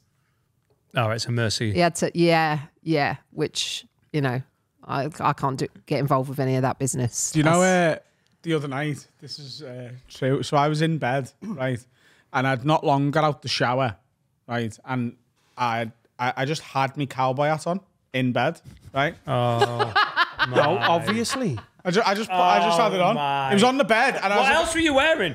Listen, it's part of the story. Oh no! So I had nothing but my cowboy hat on and me Texas Longhorns college football jersey, like a sexy girl, right? Yeah, but also with a dick out, but also genuinely with my dick out, like no undies on, right? And then there was a loud bang in the living room, and I was like, I didn't lock. We've got two front doors because the flat we live in was two flats that they converted into one big one, right? So there's the front door that's right by my room, and then there's another front door that just opens right into our living room. And my two housemates were like sound asleep and had been for a few hours. I'd only just got like washed and got into bed. And I was like, there's someone in the living room. So I just instinctively picked my axe up and walked into the living room. And obviously it was all just fine. And a pan that I'd left on the side had just like fell off because like I'd overstacked the drying rack of the dishes. And I was like, okay, cool. And I locked the door and double checked everything was fine. and then just caught sight of myself in the mirror on the way back to the bedroom and was like, how terrifying a visual would that have been if there was a burglar? You think, do you know what? That's a small flat. I'll chance this one. And then I walk into the living room with me cock out, an NFL jersey on, a cowboy hat and an axe in my hand. That's what I'm going as for Halloween. I just think you put the cowboy hat on, like this is just killing that. Right? Off we go. Shit, there's an intruder. Where's my cowboy hat? Axe, take these off. I know we've asked this before. What would you have done if you'd have went? What's happening? Someone's getting bummed. And I said, get out my house. Would you have hit him with the axe? Well, it's like having a nuclear weapon in axe. You hope it's just a deterrent. Yeah. So is everyone tooled up? Like, what have you got in case someone breaks in? I've said this before. I've said to my partner, if you think someone's downstairs, push the bed against the door and ring the police. I'm not axing anybody. You're going to do empty me fridge. I'm too toxically masculine for that, though. I need to go and sort it out. He's got to get his dick out, get a weapon, get a cowboy hat. I've got one in my car. I've got a hail and stick in my car for hailing. If any So you could slap them real hard. Yeah, but in the house, I've got my wife. She's got a baseball bat. Yeah. Yeah. That's it. Basically, we have never had an intruder. No one lives where I live. The worst I've seen is basically her come downstairs. She heard me coming through the door, and admittedly, it's not an easy front door to get through. She'd been upstairs. It was a warm night. I got back after a gig, so it's like midnight, usual stuff. It's pitch black. She's in the night. She's got warm, so she's taken her PJ bottoms off. Ooh. She's got a baseball bat under, and she came down the stairs naked from the waist down, like a tooled up Winnie the Pooh. And that's the closest we've ever come. She came biff and bat ready. And then I'm just locking the door quietly. You all right? Completely useless. That baseball bat is literally just to kill me, I think. Do you have any weapons? Bat is, I want that on a t-shirt. Biff and bat ready. When we moved in together, I found ninja throwing stars. So I was like, found? Well, you know, in the stuff you move, there were like Chinese meditation balls, and then there was like, but you know, just crap that men have before they live with women. Yeah. You know, You got throwing stars. I've got a throwing star. Yeah. One. I like that it's one. Just one. Just one. Yeah. You can have that back. I'm settling down now. Two can go to the charity shop. You never know who's coming through that door. Well, I did say, what have you got it for? And he said, in case of an intruder. But I think he must have been joking, because I was like, how does that even pan out? Well, you've got to be crouching under the stairs in a cupboard waiting for them, like, in order to... And then miss. Every night. The reason I go axe, I just think it's the scariest one. Right. So it's up there. Gun scarier. Oh, yeah, bazooka. but I have a bazooka on the bed because it's the scariest one. A gun's illegal. Chainsaw. I've also got a chainsaw, actually. We bought a What's the rules? Because if you have if you're a lizard and if you have a samurai sword in the living room, and someone breaks in and goes, I'm breaking in, you know, like intruders do. Yeah. Isn't it reasonable force to get your samurai sword down and chop the head off? No, that's not reasonable force. And if you get the samurai sword out of its sheath, if you unsheath it, and this is literally the law, to use this as a weapon, then you've picked up a deadly weapon and went for him, even if they're in your house. However... What if I sleep with a samurai? What? A woman. So here's what you have to do. You have to claim you were using it as a knife. So you'd have to cut his head off and then start making yourself dinner. And then be like, then you ring the police and say, I was in the middle of chopping my steak. I was a bit of sushi. No, I was having a bit of sushi. Yeah. I always have a block of cheese next to the samurai sword, and I'll kill them and then be like, I was just making a sarnie. Yeah. Sound. But you'd have to say, you got to think about these things. If you've chopped his head off and there's blood on the knife, and then you cut the cheese, there'll be blood on the cheese, and they'll go, hang on, you've cut his head off first. Blood on the cheese. Because you don't want to look like a psychopath, do you? Going back from murder to eating cheese. Is that a Springsteen album?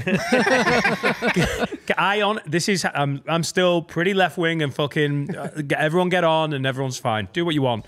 But I think if you invade a home, I should be able to bum your head in. Yeah. As a deterrent. Oh, Wait, genuinely. sorry. As in... I get the cheese and I just think once you're intruding my house, I should be able to do what I want. Okay, yeah. Like murder should be legal in my house if you've broken. Cruel, unusual punishment. You're not allowed to coax them in, though. Yeah. Yeah, you know that. Hey, come round for some tea. Cheese? Anyone fancy some cheese? Very, very finely cut cheese.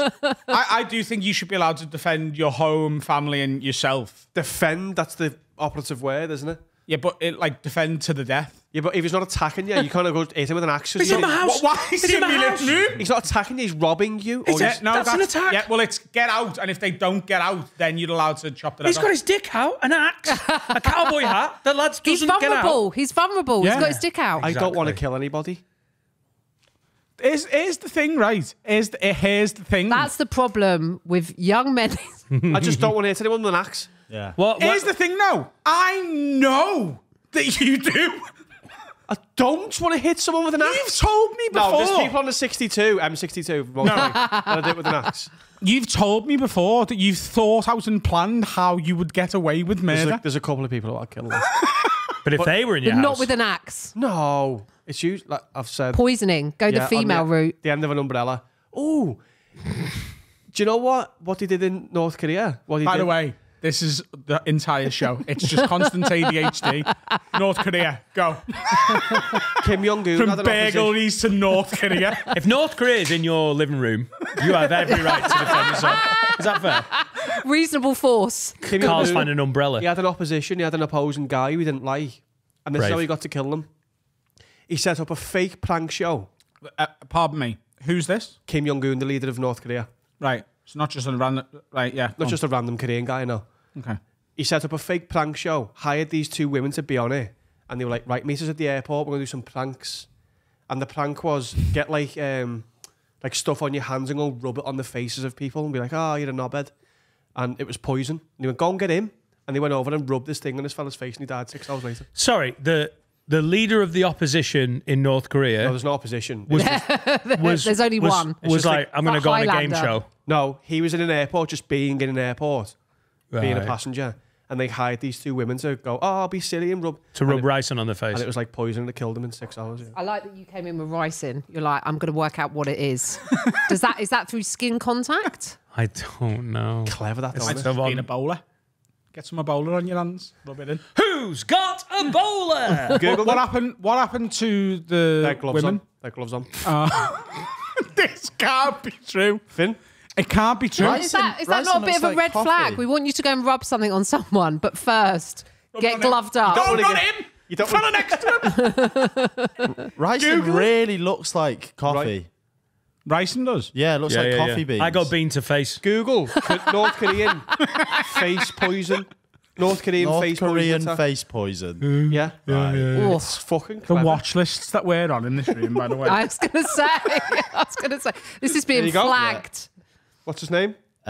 Kim Jong-un's half brother. Oh, his brother. He hated his he's brother. half brother. Going all. Bosh. Come on, Kim Jong, save it for Christmas dinner like the rest of us. Yeah, just have a few wines and call him a cunt. Like a normal person. Yeah, Kim Jong Nam.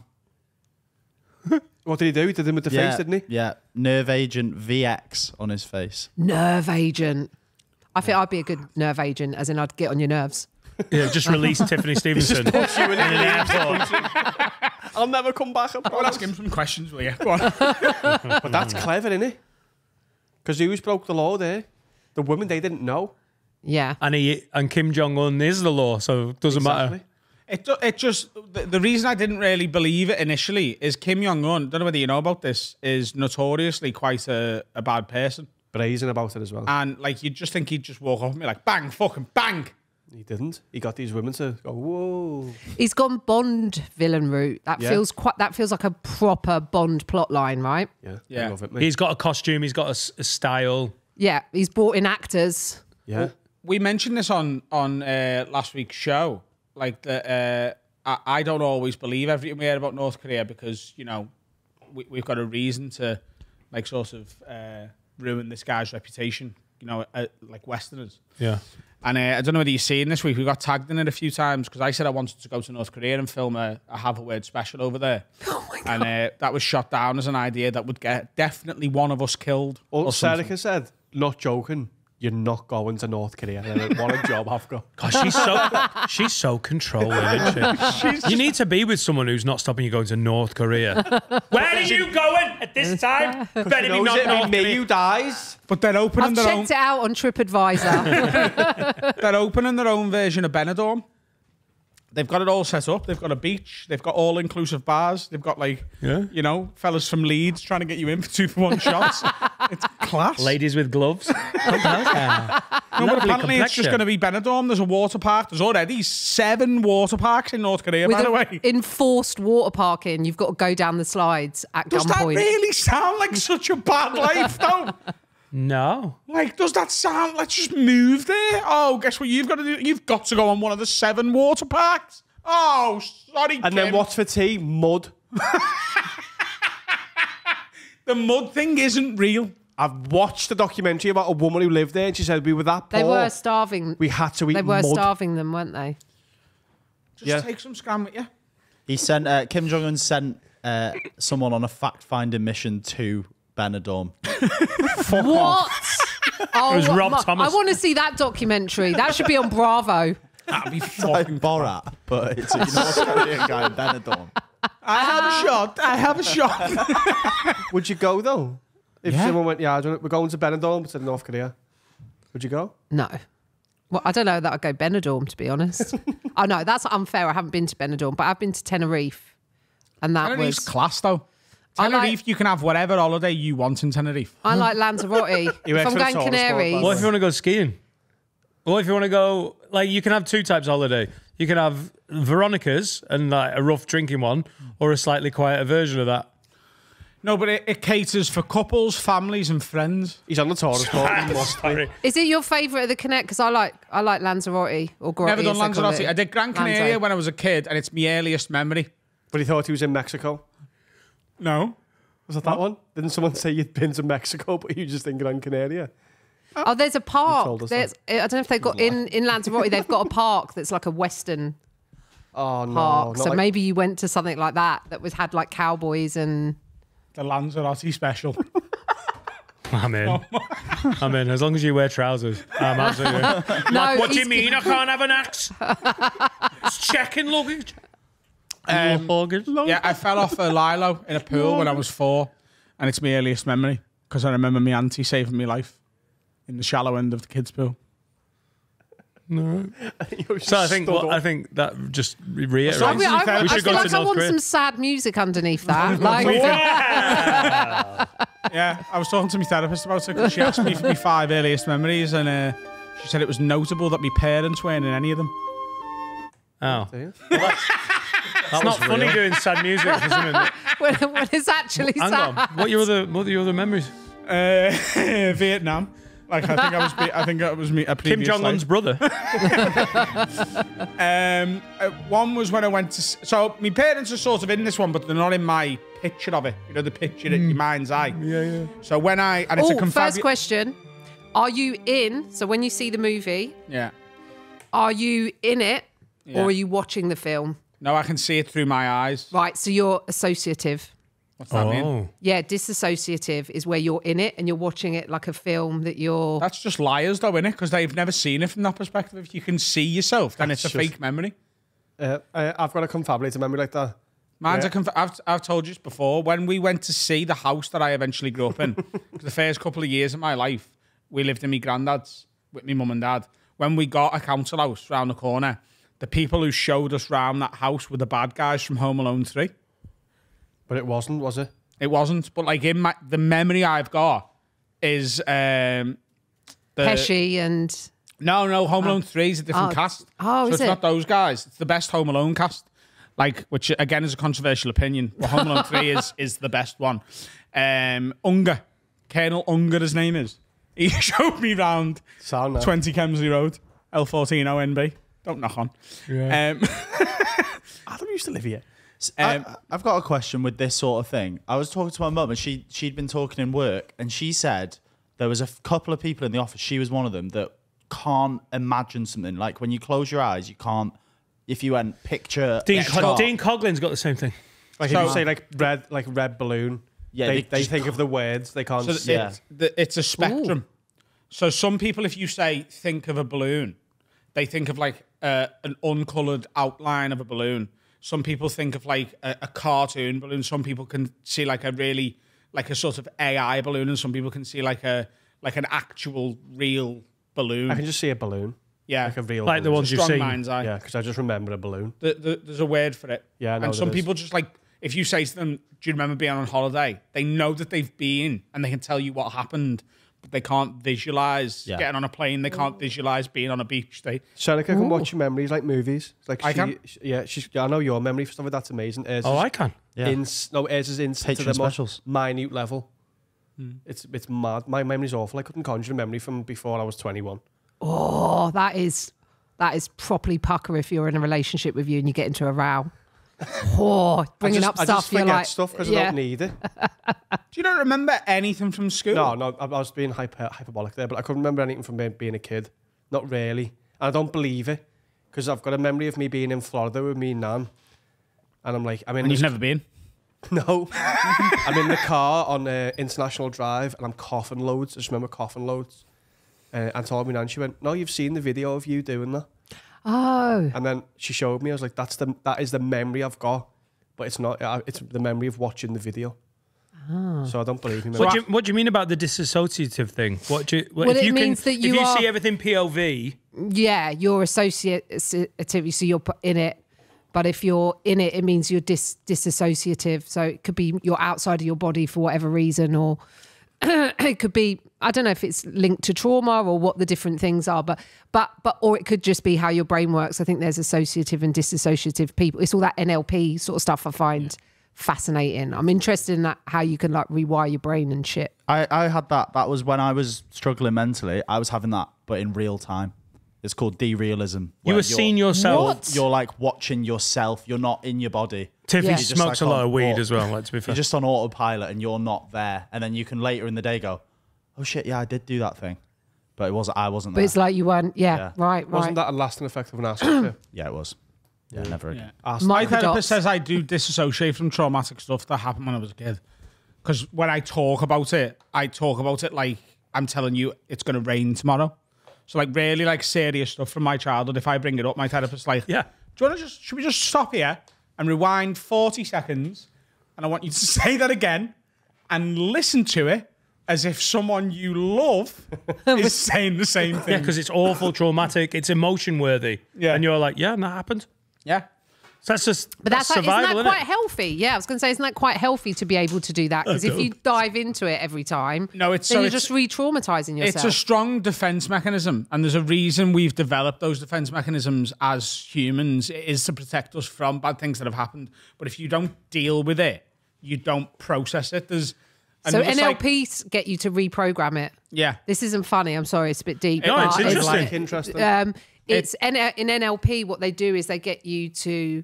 So the guy created that for. It's not useful to actually keep replaying the stuff because you stay in it. Yeah. So he gets you to replay it in your mind, and then it's like a film, and then you see it in black and white, and then you shrink it, and then you have funny music coming. So you take the power out of the interesting stuff. There's it's so like many different schools of psychology and so many different sorts of attitudes towards it. And there was a guy on Stephen Bartlett's podcast, The Diary of the CEO, and he made a really interesting point that I've sort of been repeating and just making sure I'm giving the credit for it, is like if you've got trauma that you haven't dealt with properly at all, and that's obviously a way of dealing with it, no amount of putting good things in your life are going to deal with the trauma. And the analogy he uses, he goes, if I give you a glass of water and then I piss in it, it doesn't matter how much sugar I put in it. It doesn't take the piss out. So unless you actually deal with the piss and find a way to get the piss out of the water, It's just piss. it's just piss. And with that in Sweet, mind, sweet can I send piss. this coffee back?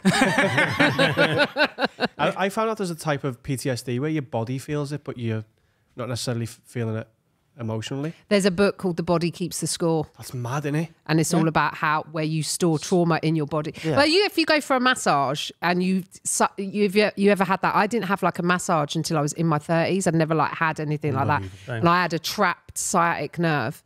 And then someone did a like sports massage on me, and then they went in just here like in my lower back, and I just started weeping, and they were like, "Yeah, that's that just released."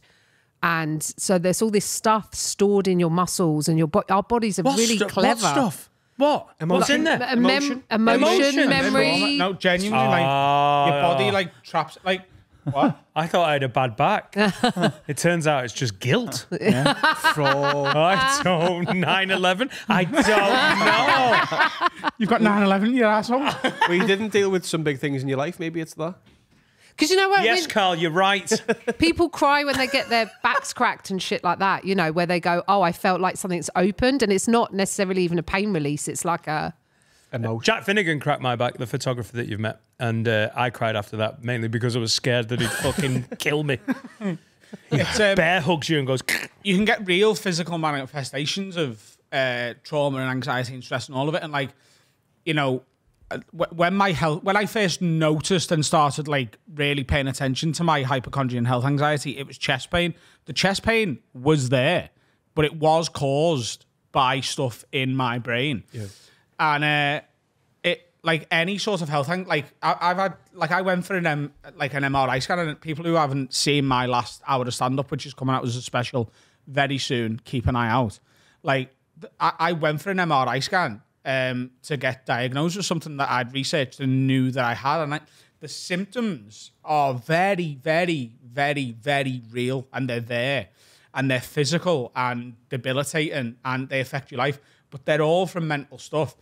And it was my last therapy session was the first time my therapist sort of managed to pull out where that's actually coming from and how it's been internalized from when I was a little kid.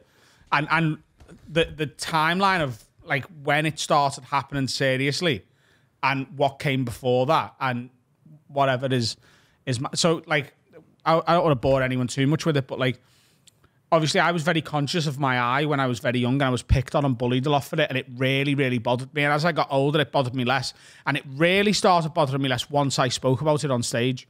So I for the first like 2 or 3 or 4 years or whatever it was of doing stand-up, it was 3.5 years, I never mentioned my eye at all, ever, right? And it was Rob Thomas. Rob Thomas would say, why have you never mentioned your eye? And I was like, because I just do not see the humour in it at all. I just don't find it funny. And he was like, yeah, I'm not trying to be a cunt about this, but the audience do notice it, and they are conscious of it. And you should probably just go, hey, by the way, I know about that. So it's empowering, isn't it, for the audience to go, he gets it, he knows. So many comics, we're like, we're going to say the thing before you get to say the thing. 100%. I own it. I get to say it first. Yeah. Totally. So if I make the joke about it, then you don't, that it is the power goes. So many people have it. Have you ever seen Stuart Mitchell? Yeah. You know, he's got the tips of his feet, and he tells the story about it happening as well. But he's like, here's that thing of just going, I'm going to reference the thing that I know. Sometimes I do it about having big boobs. I'm like the elephants in the room. Same Let's here. talk about I do it as well. So I did that, and as soon as I started joking about it on stage, anyone else making a comment or a joke or a dig about it never bothered me anymore. Immediately took ownership of it. But 6 months after I started doing that is when my health anxiety really started, like, which is just too much of a coincidence. And what my therapist said to me was, when you're a little kid, you internalize your trauma as a story. You tell yourself a story about it, and then you internalize it and you keep it locked away to try and protect yourself from it. And what you've internalized is, there's something wrong with me. That's the story you've told yourself as a kid. There's something wrong with me. That's why people say things about me. That's why this is happening. There's something wrong with me. And for a long time, you had what you believed the answer to that was my eye. And then you've took control of that back by joking about it on stage and come to a place of acceptance and gone, that's not what's wrong with me. But you haven't untold yourself the story. So you think there's something wrong with you. You know it's not your eye. And what your health anxiety is doing is giving you Looking a constant stream of, maybe it's this. Is it this? Yeah. You've got a good therapist, you. Well, it's got to work on yourselves. You meet people who haven't worked on themselves, and you go, work on yourself. But comics, we're bad though, because we think talking about our problems on stage is the same as dealing with them, and it's not. Right. No. Yeah. Like actually doing something about. So I'm a bit of an arsehole, you know, do a bit of that, and then going, are you going to work on that now, or is it just being aware of it is not the same as doing something about it? We had a question in the first half where someone asked if you could, because she started doing therapy, if you could take away one of your vices or character flaws for yourself, what would it be? What would yours be, Tiff? There's so many. I feel like my lateness, but I think that's linked to ADHD and just, I always say like... You got ADHD? Yeah, but I'm self-diagnosed. But actually, yes. Crew. Anyway, by doing the quiz, where I attempted 3 different online ones and abandoned it 4 questions in to go and make coffee and because you've actually got to turn up at appointments to get a diagnosis of ADHD. No, I mean, if I look at my school reports and my doctor from when I was a kid was like, she has trouble focusing. So I could be super smart. If it was something I was interested in, I was really good at it and, all of that. But now I think I've got my lateness is, I always say time for me is like a Salvador Dali painting, it's all melted clocks. Suddenly I'm in the middle of the desert and I'm like, I've got to be, I got here just on the wire, I think today. I'm always just on the wire or late. And I know it upsets people and annoys people. And no matter how much time I plan for myself when I'm trying to get ready to get out, I'm always just like under this like thing of going, I've not given myself enough time. And I don't know how to fit. And I know that is an ADHD, it's an executive dysfunction. Planning stuff. So I'm good at starting scripts. I'll start writing and I'll get into stuff. And then when it comes to editing, I don't want to do that bit. The energy for the first bit of the thing, I'm really good at. And then the consistency with following through. Yeah. And I probably should medicate myself, but I don't want to. You're a peas in a pod, mate. I've got everything you've just said and I'm not doing the medication thing. I'm just going to keep being like this. Driving everyone else insane. I'm fine with it. I just don't know if I want to. I watched an interesting podcast with Gabor Mate. Yeah. And he sort of said that he found out he was adult diagnosed and he went on and he was like, for like 5 minutes it was good. And then that brings a whole set of problems with it. So I try and do all of the meditation and yoga and all the other things that I know are good for me. And I do them and I feel really great. And then I start feeling great and I stop doing them. And then I have to get back into... I'm like that. I'm like, I feel good now, I'll stop. And I'm like, hang on, I need to do it again. Yeah. Why haven't I stopped doing it? And you have to treat it like... I've tried to start treating it like it's non-negotiable. This is a non-negotiable. I went on the carnivore diet and stopped drinking for a month and looked and felt better than I have done at any point in my adult life. And was like, that was class, that. I deserve a pint. Yeah, and a sandwich. With a samurai sword. Tiff, you've met Freddie Mercury, haven't you? I wonder what's written down on that piece of paper that you've got. What? By the way, I'll never get over Harry's wording on the. We get like a little sheet just to like. Right. That conversation obviously went wide ranging and we're having a good time. But sometimes we have a guest in and, it takes a little bit of jogging. You have to bring stuff up. So we just gives us stuff. And it's just his wording and we bring it up every single week. When she was a child, she met Freddie Mercury. I did. And other celebrities. No. There's a conflation of stories there, I think, because when I was little, my dad was box office manager at Wembley Stadium. Oh, wow. So he was working there and I met John Moss from Culture Club, who's the drummer. And I met Annie Lennox. That's cool. In fact, I was backstage with her before. I must have been like 6 or 7 or something, and I sat on her lap. And the Freddie Mercury thing is a separate thing of when Queen were playing Wembley. So my dad tells the story, and I'm trying to still pull as many stories out of him while he remembers them as I can. Mm-hmm. But and he told John Robbins this once, and John Robbins was going nuts because he was such a big Queen fan that it was like Freddie's birthday and they had a giant penis-shaped cake got delivered backstage at the... Yeah. So that, I think, has got... Oh, so you went there? No, I wasn't there for the penis-shaped cake. No. 6-year-old girls probably shouldn't be there for that cake. I'd love to have met Freddie Mercury. I would have loved to have met Freddie Mercury. So the research should have said your dad's met Freddie Mercury. Yeah. Right, okay, cool. Well done, Harry. Get some of that reflected glory there. My dad's met Freddie Mercury. Yeah. So no. So that's what that was. They were like sort of mad tales back from when he was there. Like sort of. Yeah, he was around. He did like Live Aid and stuff like that. Mad. That's unbelievable. He must have met some of like the most famous people ever then. Yeah, he did. And he was we went to see some good stuff when he was there. That was nice. My parents had a lot of friends then that when my dad got made redundant and didn't work for years and we were just living off, my mum basically doing a cleaning job, all of them people disappeared. So you do learn quite a lot about how people see, what fair weather friends are. He's not useful anymore. Well, yeah, that's it. Like my dad was like at any gig that was on. So there was like Horse of the Year show, like ice skating, you know, like Holiday on Ice used to be on, the snooker's on, you know, it's all at Wembley, you know, it's either the conference centre or the stadium or whatever else. So there were a lot of friends and like getting sent hampers at Christmas and stuff like that. As soon as the free tickets weren't there. And as soon as the free tickets went, there were a lot of people that just disappeared. Yeah. Same with my dad. Once he stopped painting and decorating, he didn't hear from anyone. He couldn't Never saw Freddie Mercury again. I painted a massive dick on that wall. Did it for cost. Yeah, I got some opportunities, you know. My dad painted the Littlewoods building. I got to go in there before it opened, before anyone else. Oh, I loved Littlewoods. Yeah. Is that the one near TJ's? No, it's where Primark is, I think. That used to be Littlewoods, didn't it? Oh yeah, I'm thinking that's near. Oh yeah, I'm getting confabulated there. I remember You're that. getting Yeah. confused with laser schoolwear. A confabulated memory. I saw Freddie Mercury in that Littlewoods. Yeah, pretty sure. Was that where Live Aid was? Laser school. I am getting mixed up with laser schoolwear. Do you used to get your stuff from laser No, because I schoolwear? wasn't a millionaire. What do you mean? My mum was like, it cost £1 million, and then you've got to queue up for 6 days to get in. I think your mum was lying to you, Carl. What's We it- were as skint as anyone I knew growing up. I used to get mine from laser. Oh, I think she hated Hang on, the queues, for the though. non-scousers, what are you talking about? It's What- famous what do you school. mean? You've never The Yeah. school shop. Laserwear? Yeah. Did that not spread out of Liverpool? Oh, mate, it's the most famous schoolwear shop in all of the city. Laser. It survived the 2008 financial crisis. It survived 9/11. Because it was selling children's cardigans. Still there. Yeah. And Still the- standing. Blazers at Lasers. Yeah. Was it? Yeah. The queues at outside Laser for the week are... No, I've got to go Blazers at Lasers. Blaze. really Blazers good, at that. Lasers. That's- Oh, I can do accents. I'll do any. All the white ones. You're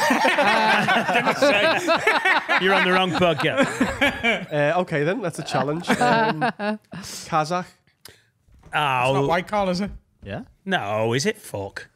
All right, Other fine. end of Asia. I was thinking more like round the UK, but I mean, whatever, you know. Yeah, well, you're married to Mr. Batoli, so that's Yeah, not, well, that's my cheating. dad's Scottish as well. Ah, right. So right, I'm right. halfers. Oh, Top okay, half. hard ones. If you can't do them, how's your Geordie? Okay, depends on what type of Geordie you want. Like, because I can do like a really high pitch, like kind of, or I can do a proper like Beta Grove, Aye, that's not You know, hard. How weird. Mickey Mouse and Pluto. That's how you get, or like Oh, that's good. a Cheryl Cole. So that would be describing anything as like you knocked that out of the park. Nailed it. You got on a soft. wrecking ball and you smashed it in the next week. That kind of thing. Yeah. Nice. So what's that's- what's another tricky one? How's proper your? soft. What about the man I- from Devon who's been I recently like lost in... scouts. Oh no. What's that, Devon? Adam's doing it again. Which What one? about someone from Devon who has lost all his family in a tornado and he's also just worked out that he has 8 minutes to live? Go, Tiff, go. He always does it. The accent's not enough. Adam needs to make it. Emotion. Backstory. Yeah. Is Devon, is that like pirate? Is it like Exeter? gotta Is be it on like it. Cornwall? Yeah, it's gotta be. Or like, that's more like Bristol, isn't it? That's more like a Bristol accent. What I about a don't man from know. Cardiff who spent a long time in Nottingham on a boat? There you go. It's always Okay. Right, ready? All right. A man from Cardiff who spent a long time in Nottingham. I don't even know what a Nottingham accent is. All right, me duck. Oh. That's my East Midlands. Okay. Because I'm married to one of them. Scuffians, the lot. Oh, I've said okay. it. I could do a black country yam yam. Oh, nice. Oh, wow. What's Or that? a bit of... Have some of that. I'm starving. Like. I mean, a radish. Or a sort of Panda Pops brummy, you know, like a general Lovely. brummy. Yeah, Lovely. I do like, I love him. I love Scouse accent. I like the musicality of it. American ones as well. My favourite ever, because sometimes I listen to like American radio shows to try and get voices. I played American in a film that came out last year. Oh, darling. I'll us tell you all about the film. it. Oh, it's about a killer sloth. It's No, called it's not. Slaughterhouse. Do you know? Have you not seen the trailer for this film? Was it in the cinemas? It was in the cinemas in America, babe. Oh, wow. It was literally Oh, wow. Barbie, Oppenheimer, Slaughterhouse. Are you looking it up? Is it Yeah. spelled Slot Her House? Yep. Wow. As in, it's a killer sloth, I'd be going to a like different Slaughterhouse 5. You know, Slaughterhouse, so it's Slaughterhouse. And I play an American and it's set in a sorority. You'll love it. What's not to love? The sloth drives a car. It's It's the start. Tiff, is everything going all right with your acting career? I'm a bit worried about honestly, you. it's the most fun I have ever had on a job Where did it film? in Serbia. Wow. So it's like a proper Hollywood production because it's cheaper, and so they flew like a team of like 10 puppeteers across, like Jim Henson guy. People love it because it's got practical effects. So it's like, I describe it's like Mean Girls cross with Gremlins. So if that appeals to you, you will love this film. If you get baked and watch this film, you'll have the best night of I life. think you should do Slaughterhouse on the film I club. reckon we should as well. 100%. The Yeah. Guardian described it as a masterpiece, praising its humour as tremendously funny. Tiff, you were in The Office. Yeah. That's well better.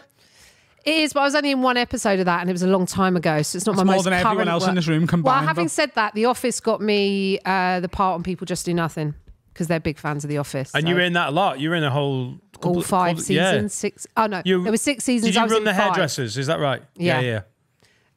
It's so weird seeing a mate who you've... It's funny watching something and then having a mate who you've gig with.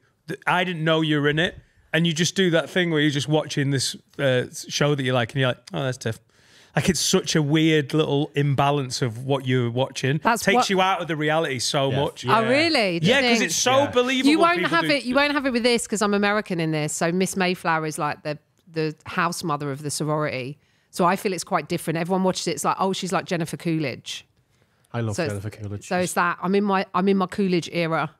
I'm in my peak Coolidge. You know, when she did like, I think we're a similar age. It's when she did like American Pie. American Pie and what's she might have been a bit younger than me Her then, but- cameo in Friends is one of the best cameos. Incredible. and she was in Legally Blonde and stuff. She's just great in everything. She's You brilliant. believe I've never had any professional dance training? She's Jennifer Coolidge in every single thing. She's just her. She's brilliant in Best in Show.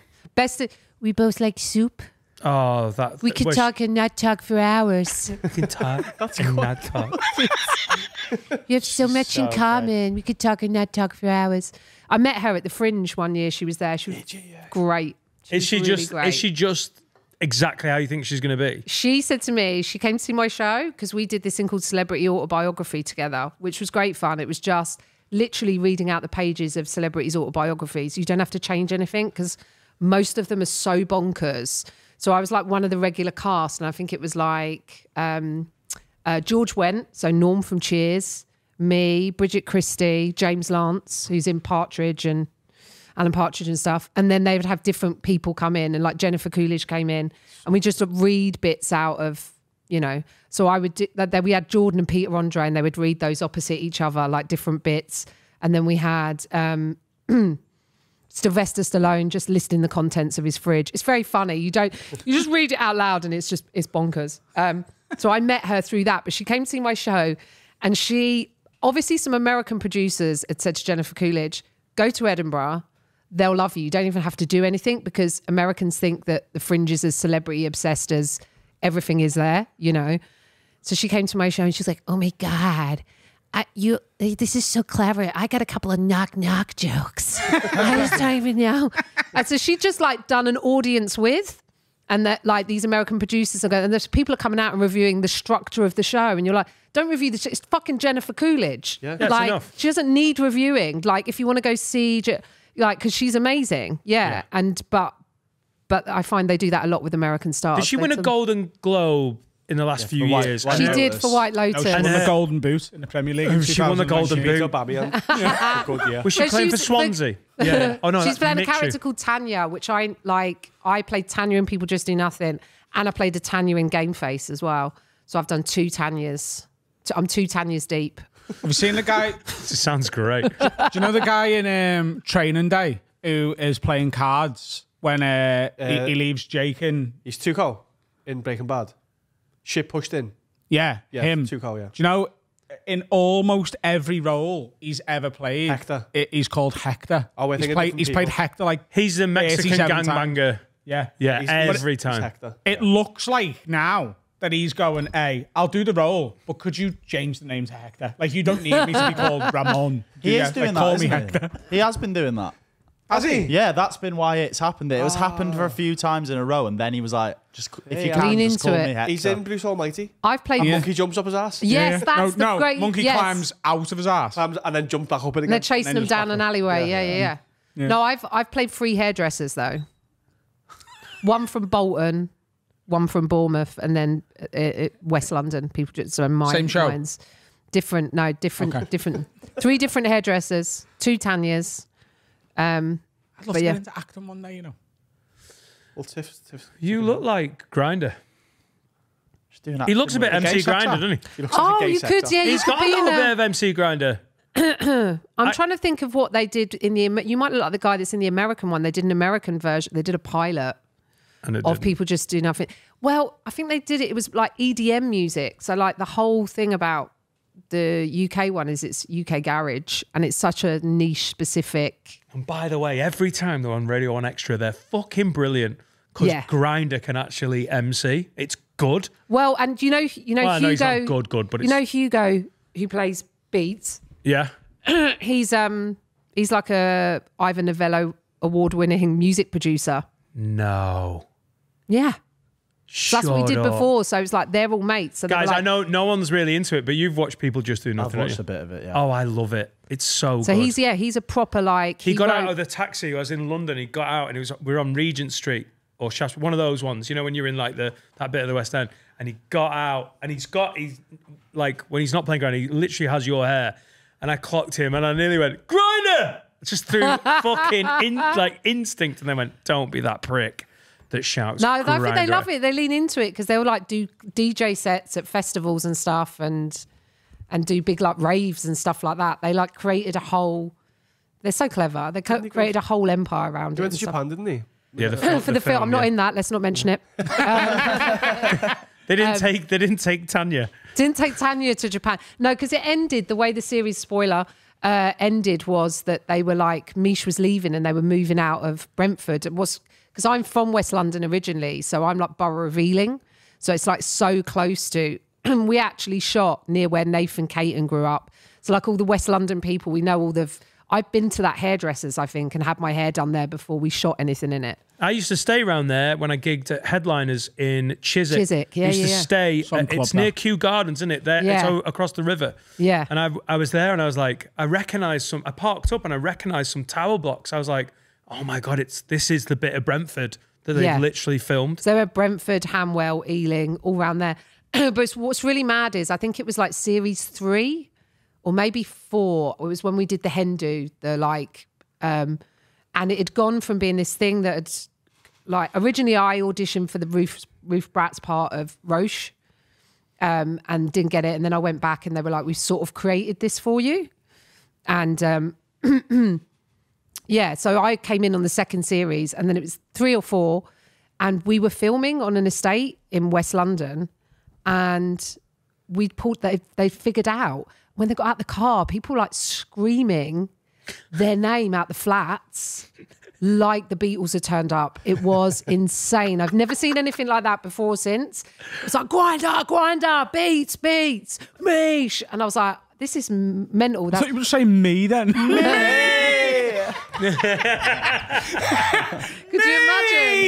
you imagine? Yeah. So good. Love it. But that was like, oh, that's a moment. It feels like a moment in a movie, like this cultural. Yeah, but you juggernaut. can't film in Brentford anymore because you're too famous in Brentford. Yeah. What's it like being part of The Office? I know you're only for one episode. I was great. But Yeah. you were great in it, and I like that's my mastermind subject, the UK Office. I love it. Oh, really? So much. Yeah. Yeah, it was. Again, I auditioned for a different part for that, and it was for the character that I think she was called Karen Wall? Donna. Which one? She was the friend of Ricky Gervais's The daughter. work experience. She's played by the work experience. Yeah. Obviously, I remember. Yeah. So I auditioned for that and I didn't get it. And then my agent come back and went, oh, they want you to do. I wouldn't do it, darling. This agent at the time, she was like, it's just too small, and you don't want to be this bit part, which is such terrible advice, by the way. Like, because there's no small parts. They say only small actors, but you never know. And I read the scripts and I loved them so much. I knew it was funny. I was like, I really think this could be something. She sort of advised me against doing it, and I was like, no, I'm going to do it. So we turned up. We filmed at this nightclub in Kingston upon Thames, which I think is it called Reflex? It's called Reflex in real life. I don't know what it's called. Chasers it was called Reflex. And Ricky was like, it was Ricky's first acting thing. So he was all like, is this all right? Is this drunk acting? You know, he was sort of asking all the actors, like, what do you reckon? Yeah, and we had a good time. It was really fun. Everyone on it was really funny. Is it the iconic scene where Gareth disappears in the sidecar? Yes. Is that it is when he in the sidecar? Yeah, It's the last, and you last leave with shot. Finchy, don't you? Yeah. Well, they sprung that on us. They were like, poor Ralph. He's doing amazing now. He's Marvel in villain. Holly. Yeah, He he's is flying, mate. he's proper. He's in a He's got superhero movie. One of the best voices in Hollywood, doesn't he? Like He his does a lot of voice is voiceovers. unbelievable. Yeah. I was watching The Commitments last night. But he's Finchy's not in that, is he? they threw on us anyway. It was just a kissing scene, and we'd both been drinking coffee, and he'd been smoking fags, and we were like, okay, right, we got to do this because you don't go in tongues, but you got to sort of discuss how you're going to do it. Like I did one with Greg. Is there an actor's Etiquette. agreement of how we're going to do this? Yeah, I mean they have like intimacy coordinators now, but I feel that's more like for sex scenes. But I did one for like Joe Wilkinson's thing, the Cockfields, and it was me and Greg McHugh, and I was his wife, but I was like I was very controlling of him. So I turn up at the pub and I'm like railing him out, and then he comes around the corner and then we just start pashing. But I was like, but he's, he was sort of like, I'll let you lead it, but you have to sort of negotiate how that's going to happen. And I was like, I think it's really funny if she pins you up against the wall, like, and goes at you. But yeah, you have to have a discussion about how you're going to do it and how that's going to play so that you don't really get any surprises, It happened with Johnny Depp and Amber Heard, didn't it? They had a role together before they met, and then they had this kissing scene, and it was like that, no tongues, let's keep it. And he just went full tongues, and they were just kissing for real. They acted like the director yelled cut, and they kissed, and then that night they got together for the first time. Right. Yeah. Yeah, you got to sort of make it look like Yeah. mouth is on the mouth, and you have to have enough movement to. There is an intimacy coordinator now. Is that a thing? It's been the past few years, hasn't it? Because they're so worried about it. Yeah. Okay, right. About someone doing what Johnny Depp did. Yeah. Well, it All's ended well well. that ends well. Ended well, didn't it? Let's have a break, everyone. Yes. Fuck, we've done an hour. Wow. Lads, do us a favour, yeah? You love us, don't you? Yeah. You love this podcast. That's why you're listening to it. And especially if you're watching on YouTube, helps us immeasurably. If you go and leave a comment, like, subscribe, and turn the bell on, it sends us through the roof with the algorithm. It costs you absolutely nothing apart from half a second of your life and helps us no end. And you can follow us on socials, can't you, Dan? Yeah. Have a word pod. I nearly said my handle then. Have a word pod. Just give us a follow and comment, and don't just like something. Retweet it, share it, put it on your stories. Just be sound. Yeah, Costs nothing to be nice. Be a good egg.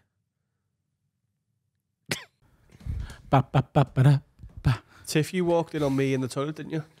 Yes, so that was that in my here? first. That was Wasn't at home. It was weird, wasn't it? I literally walked in. Carl was sat on the toilet, and I said, "We'll say you're having a sit down wee," and you said, "I am." I was, yeah. Were you shitting? No, I was genuinely having a sit down way. In the But you middle didn't of lock day? the door to be. So I talk about this because I walked in on my husband, and because he hadn't locked the door. That's the form, right? You go in. But I would never not knock on a closed bathroom door. No, it's my fault for not locking it. That is on me. But I would always just give it a little knock anyway. That is absolute fucking horse shit. You do not go in there and just knock on the door before you go in. It's never closed without somebody in it. Why would that door be closed without somebody in it? Unless you're in it, how Which do one you was know it? that? Utter bollocks. The disabled one. If a bathroom door's closed, I won't just walk in. Not if it's got a lock on it. You try the handle. You don't knock unless That the is- lock is busted. Most people would go, I'll try it. Not If the only door- is Tiff right, but you're lying. I'm not. Oh, sorry, I forgot you walk behind me when I go to the toilet. You're just a They liar. are close. But yeah, Well, it was my fault it for not was, locking it. it was your fault. But I enjoyed myself, so that's good. Should we put that in room 102? People having sit-down wees with an unlocked door. So that was what I did. I walked in on my husband and I said, "Oh my God, are you taking a shit?" And he went, "No, just treating myself to a wee sit down tinkle." And I like the idea of treating yourself to it, like it's Never has he sounded sexier. yeah. Are we sit Why down, is it? Tangle? Why do men do that when they get older? Is it a prostate thing? What's going No, on? you get to sit down. Just Sitting have down a is good. sitting down. I've got an aim issue as well as I Amish? get older. I'm Amish. I'm a shoe. I'm ashamed.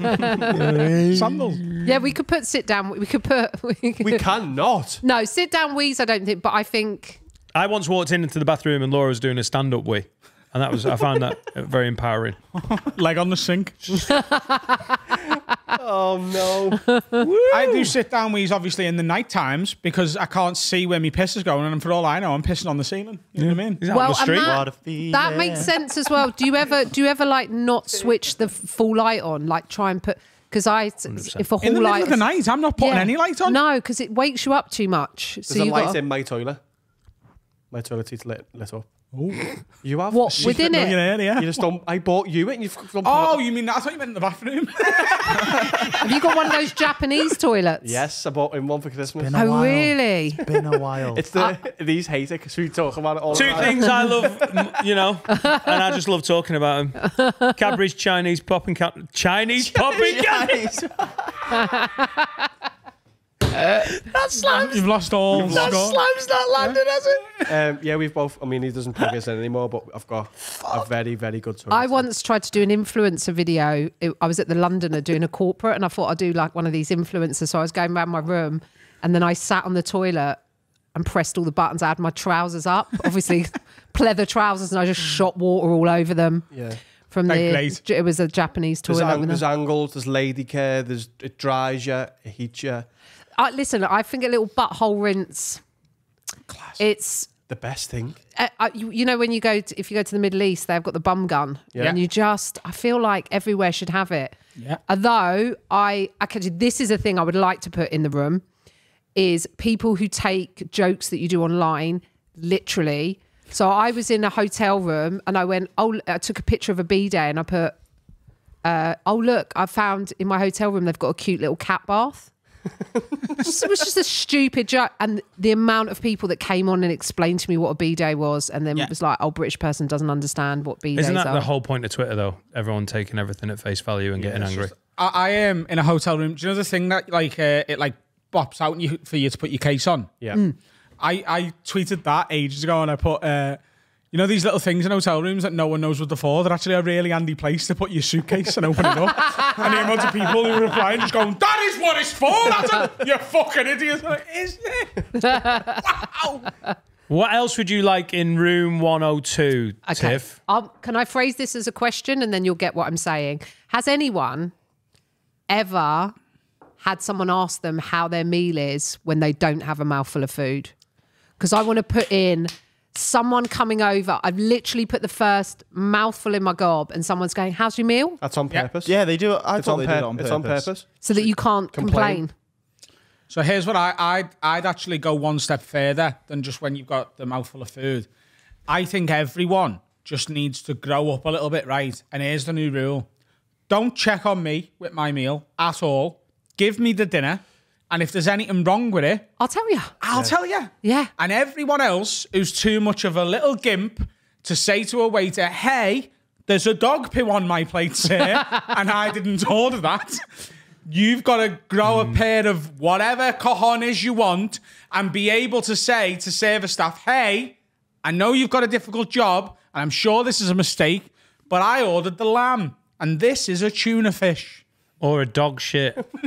Yeah. You shouldn't wait for someone to come and check on you. Poo. Just don't check on me. It's an Americanism, I think, that we've caught. And it makes sense in America because they are going to constantly ask you, because if you don't tip them, they're not getting paid. Yeah. So they're doing everything. But it's infected it here. And like literally yesterday, it was like, you know, Coke Brasserie. So I was eating and the guy come over and I'd literally had it a minute and it was in my mouth. And he was like, how's your meal? And I was like, and he looked at me, waiting for me to swallow an answer. And I was like, take the hint. Like, Good.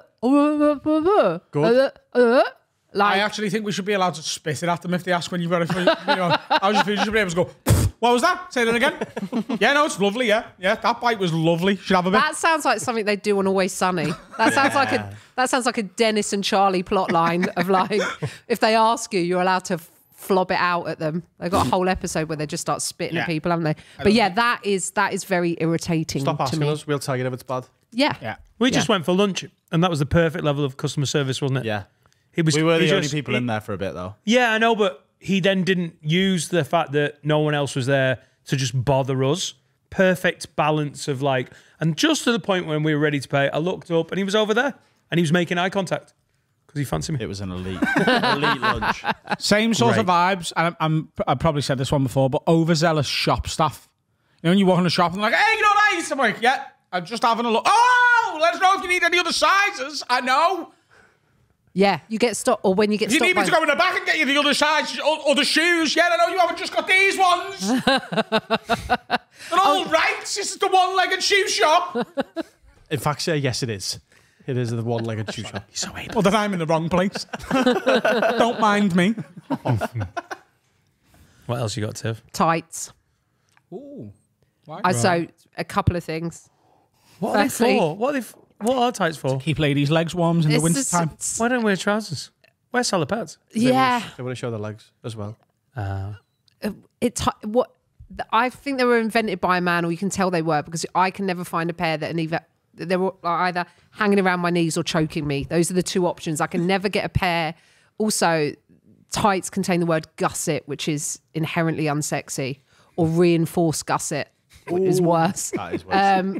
Stockings have got a bit of that's a bit of sauciness to that, I suppose. But tights Fishnet are stockings just are the greatest inventions into the spoon. Since the spoon? Yeah. Nothing in between. No, the spoon, and then fishnet stockings, and then the iPad. yeah. Fishnet's not before spoons, no? Don't know. I always end up, I struggle was the with spoon? fishnet because I always end up with my big toe poking out like some kind of cheese cutter. Like they've always got, it depends on how big the fishnets are and stuff. I mean, fair play if you can make them look sexy. I look like dolphin free tuna. That's how I end up looking in the fishnet tights. One of my favourite little, when you have a little simple pleasure, and I haven't thought about it until now, is when I see my wife at a point where she's getting ready for a proper night out. That point mid makeup, not quite dressed up, where she's got her underwear on, the tights are on, there's no bra. It's at the point where you have to have been married for a while before you even see that visual. Yeah. It's a weird, like the line of the tights is High. really high. That's how you know you're loved in a relationship, that you even see that. There's no one who's casually dating is seeing that. Yeah, and you like it though because the boobs are out. Yeah.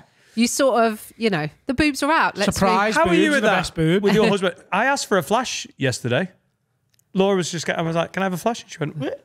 That's Boobs, nice. do you know, That's allowed, isn't it?" I know you're Yeah. a lady, but we never tired of seeing boobs, even if it's the same boobs. Oh no! My husband's like, I'm gonna look if they're, like if you're getting changed or if you're getting into, I'm gonna. Yeah, they're. It's like the meerkats that. Yeah. Because we spent everything. all of our childhood going, imagine if you could just see tits. Imagine if you were allowed to see boobs. And then you get to be an adult and you're like, oh, I am. And sometimes you can go, hey, can I see your boob? I think on my deathbed, I might ask for a flash. Yeah. Just be like, oh, no, you're going to miss me. That's your love language. Yeah. Hey, Laura's got to outlive you for that to happen, by the way. That can't just be the nurse. No, there's euthanizing rules you. about that. Euthanized. Oh, so it's in 3 years. I'd like to see some Swiss Put 'em down. tits. Weird pointy things. By the way, spoons were invented in prehistoric times. So I Yeah, think but it when were was- fishnets involved? Because there was some dirty girls back in but the in dark between that, ages. there's like planes and like other good things. All right, you're right. Is that what you want? You win. No, I think Adam wins. There's another underwear that can go in as well. Actually, Spanx. Just call them fat redistribution pants. They're supposed to be like tummy control, but all they end up doing is pushing a weird roll up to another part of your body. I'm like, you don't do what you say. Free yourself. Any women listen to free yourself from the Spanx because they don't work. What is Spanx? Is it just like Tight, like Kim Kardashian's got one called Skims. Oh, is she that just right? brought out male Skims. Don't buy men. Seriously, don't start buying That is- restricted. Is that- like, is a that- man in a girdle. Yeah. That's icky, that. It's a futuristic girdle, isn't it? Yeah, it will Basically, be. like, I want to get sucked in with my dress, so I'm all like, ooh, it's like an undercover gusset. Not gusset. Corset. Corset. Corset. Corset. Yeah, but it's not even a. Class. It's not even a sort of corset. It's normally for this bit here, the old. Mons pubis? No, that's down there. That's further. Mons pubis is like the top. Yeah. I love that. It sounds like a character from Star Wars. Yeah, he does. Mons pubis. But yeah, it's supposed to flatten it all out, but it has to go somewhere, right? So it just pops up in another place. So I think they're the most pointless thing, and we get like, I've never had a pair that I've gone, oh, I feel this is working. That hasn't made me feel uncomfortable. I'm like, oh, I'm in 10 minutes now if I want to go for a piss because I've got to roll these down. Oh yeah, that's a nightmare. Also, clocking. do you know in Mrs. Doubtfire where Robin Williams his brother's like, oh my god, I'm gonna do your makeup, and they in the bodysuit every time Laura's in Spanx. I think of Mrs. Doubtfire. I think of Robin Williams in the old woman suit because it's a weird. Especially if they're flesh coloured. Oh, yeah. they're all. I thought that's what they always were. Well, now they kind of do. You can sort of get black. They've tried to coordinate into like you could get matching black undies and right. But yeah, the majority of them they're going to be flesh coloured so that you can wear them underneath any kind of thing or sheer or whatever. And would that be an ick if you like went back to a guy's house and he had male Spanx on? Yeah, it would be an ick. Yeah. It would be an ick. Yeah. Hey, you go and get yourself comfy on the bed. I'm going to take me Spanx off and then Massive cycling shorts that go over my tits. A male girdle is a thing that they do that I've heard of. I've got to confess, before. that's the fourth time someone said girdle, and I don't know what a girdle is. It's the old-fashioned thing that goes over your It's around tummy, you. and they tighten it up at the Like back a with corset. strings. You're a corset. Oh, isn't it? yeah, like a corset. Yeah. Is that right? Okay. Yeah. Yeah. I'm on So it. you want us to put women's underwear in room 102? No, just Spanx. Not was the all first one? underwear. Tights. Tights, stockings are good. Everyone likes. That's a bit of fun, bit of sexy. Yeah. Tights specifically. Tights are the ones that have the gusset contained. They go from foot up to tits. Listen, I can't argue, but I don't think you're going to get any opposition in this room because we're all on your side. Go women. I think I'm I think is this a win for feminism? I've just Yes. won. 100%. Yeah. Absolutely. Free yourself from the Spanx. We just don't feel like we're in a position to argue. No, I don't. I don't wear them anymore, so it's different. you know? yeah. Not anymore. Should we do some advice? There's music on, you can't hear it. I've just not started dancing randomly. If you want some advice, haveawordpod@gmail.com. And if you want it really they can done, see we've got our sign lives up for together. Patreon. They can see we're all, thriving. And they're like, do you know what? Help. I want to be like them. Yeah. This is from Anonymous. Got a rough one for you. Oh, great. We have a best friend who is honestly one of the soundest lads, so we can't just get rid of him. But his breath absolutely stinks. It's been getting worse recently, and I always thought it would be easy to be straight with someone in a situation like this. But now I'm here, I can't handle the cringe. But if he shouts his crap breath into my face on a night out one more time, I'm going to spew. What should I do? Buy him like a dental care subscription for Christmas. Oh, that's nice. Have you just made up a dental care subscription No, you service? can, like my dentist, this isn't # not an ad, you can pay a yearly or monthly subscription and I you pay get for a set amount of... Heightened Smiles? Yeah. Yeah. You get like money off your care and shit. It's good. So this fits into, I have this theory that passive aggressive Christmas presents. My sister bought me like tweezers 3 years on the trot. I'm not joking. And I was like, are you trying to say that my eyebrows, what's going on? I don't know if she remembered, but I was like, this feels like you're trying to say something now. Also, and the I last don't pair mean had to a have a little go- light on them. She's Don't obviously you have not a go at getting your it. sister? What kind of dog shit Christmas present is this? Was it part of the Just set? tweezers? Yeah, it was like a set, but like one was like, but it increased year upon year, so that eventually I got ones with a light on it. So it was like a battery powered. They were all like beauty kits things, but I was like, the main thing in it was the tweezer. I've wrapped 4 of my Christmas presents for this year already. I've wrapped yours. I haven't even thought about even buying you. I don't even know what to get you.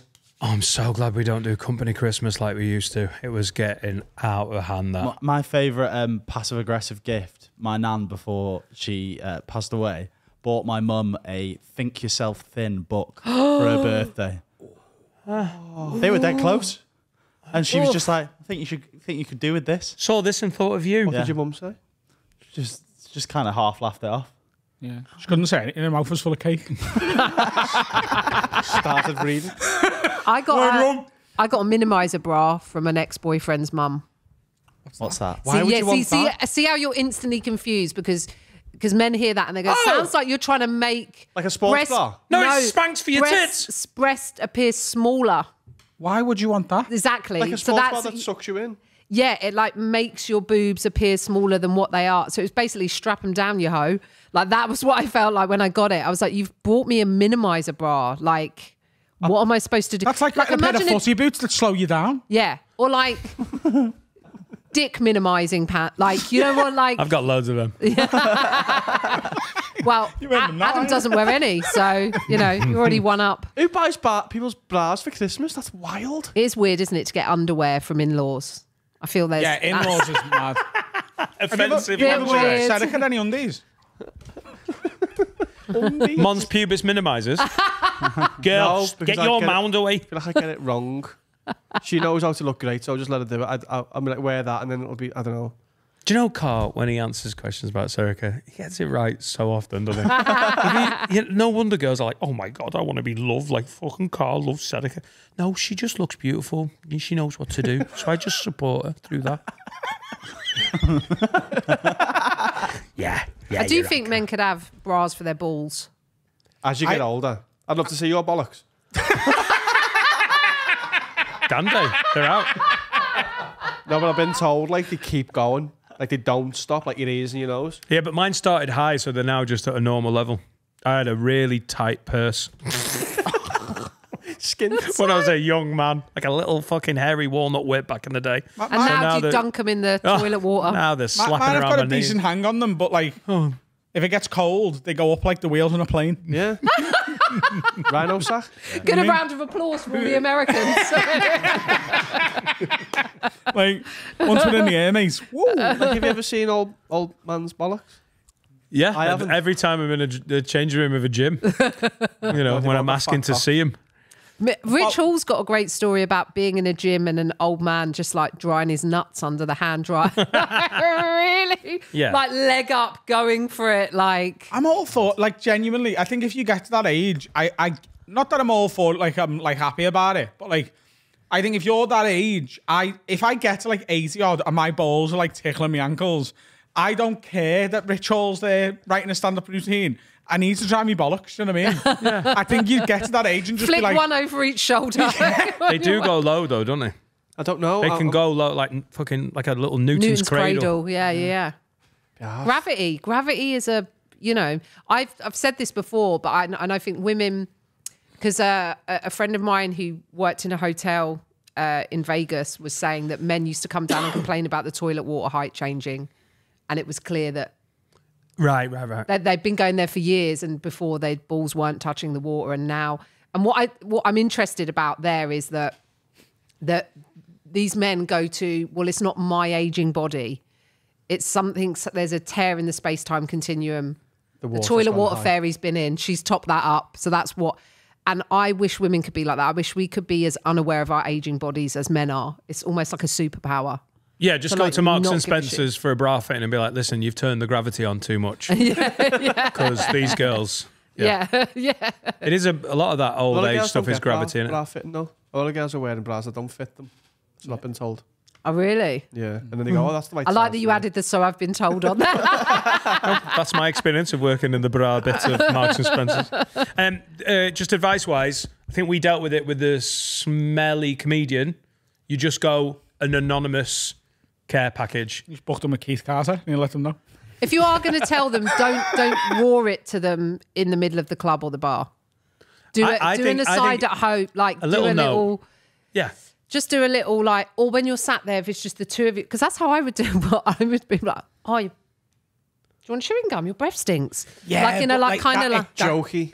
jokey, yeah. Oh, if you don't want them to know it's you and you think you might recognise your handwriting, cut the letters out of a newspaper, you know, like a threatening letter. Yeah. And send them that with your breath stinks.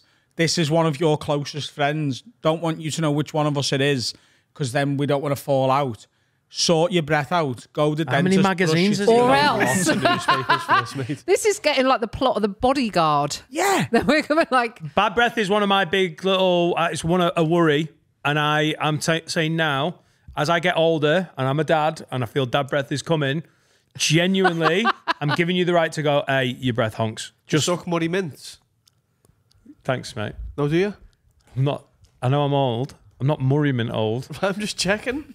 Yeah, when you're in the car, if you get to that Murray mint, is stop you getting car sick. What? Is Like it? a Murray mint.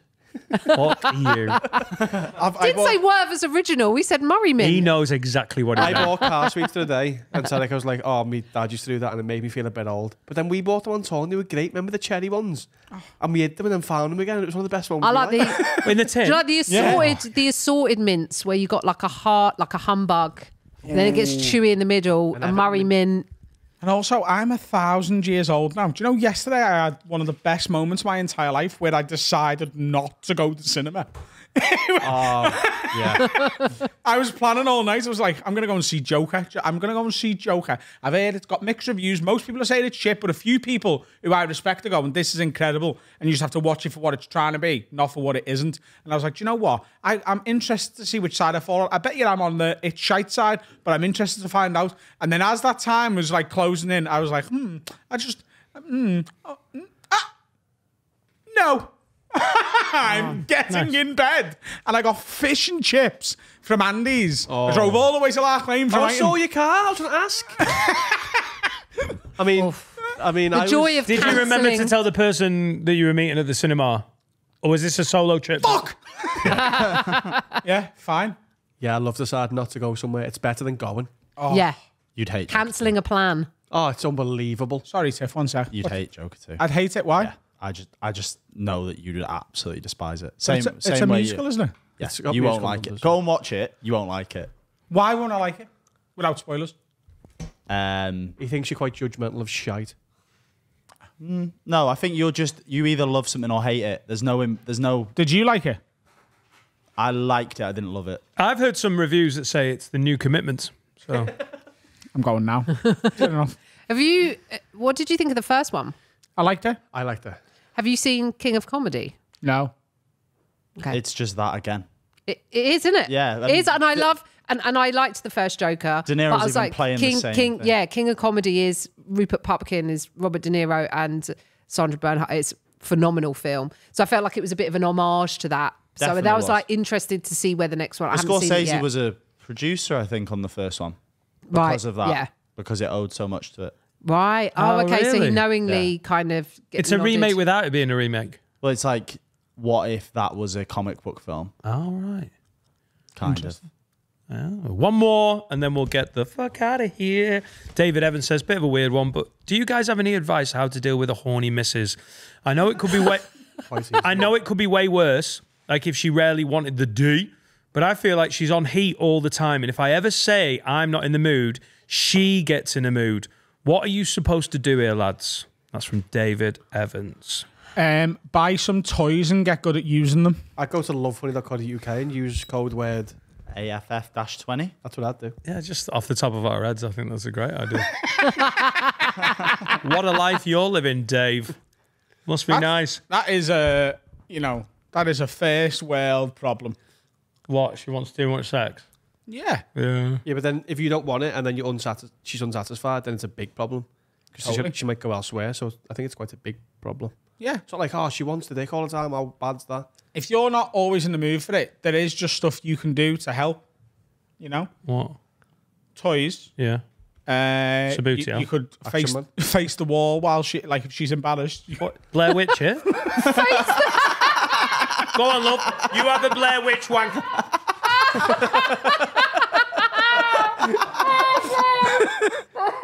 Face the wall while she does what? Nothing sexier. You could take up rugby and just go out while she's sorting herself out. What did you just say?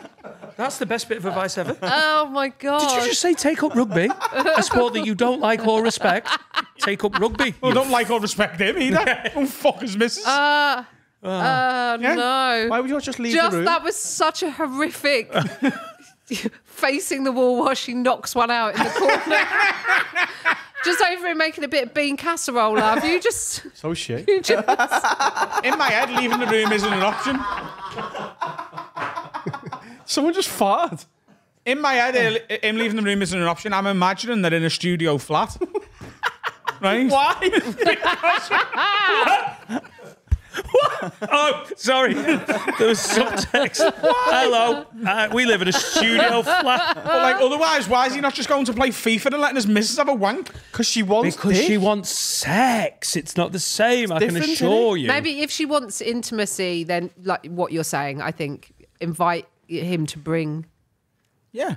in Operate. The what's rugby it? team. The backup recruit. No, like the toys that you saying. But I was going to refer to them as reserves. Yeah. The army reserves or whatever. Yeah, there you go. Here's a big. Yeah. You know. Get the air cadets in. Try and get into it. You selfish fuck. Maybe he needs to change something I about get it. himself so he's got more of a sex drive. Yeah. What's suppressing Change his? your diet. Yeah.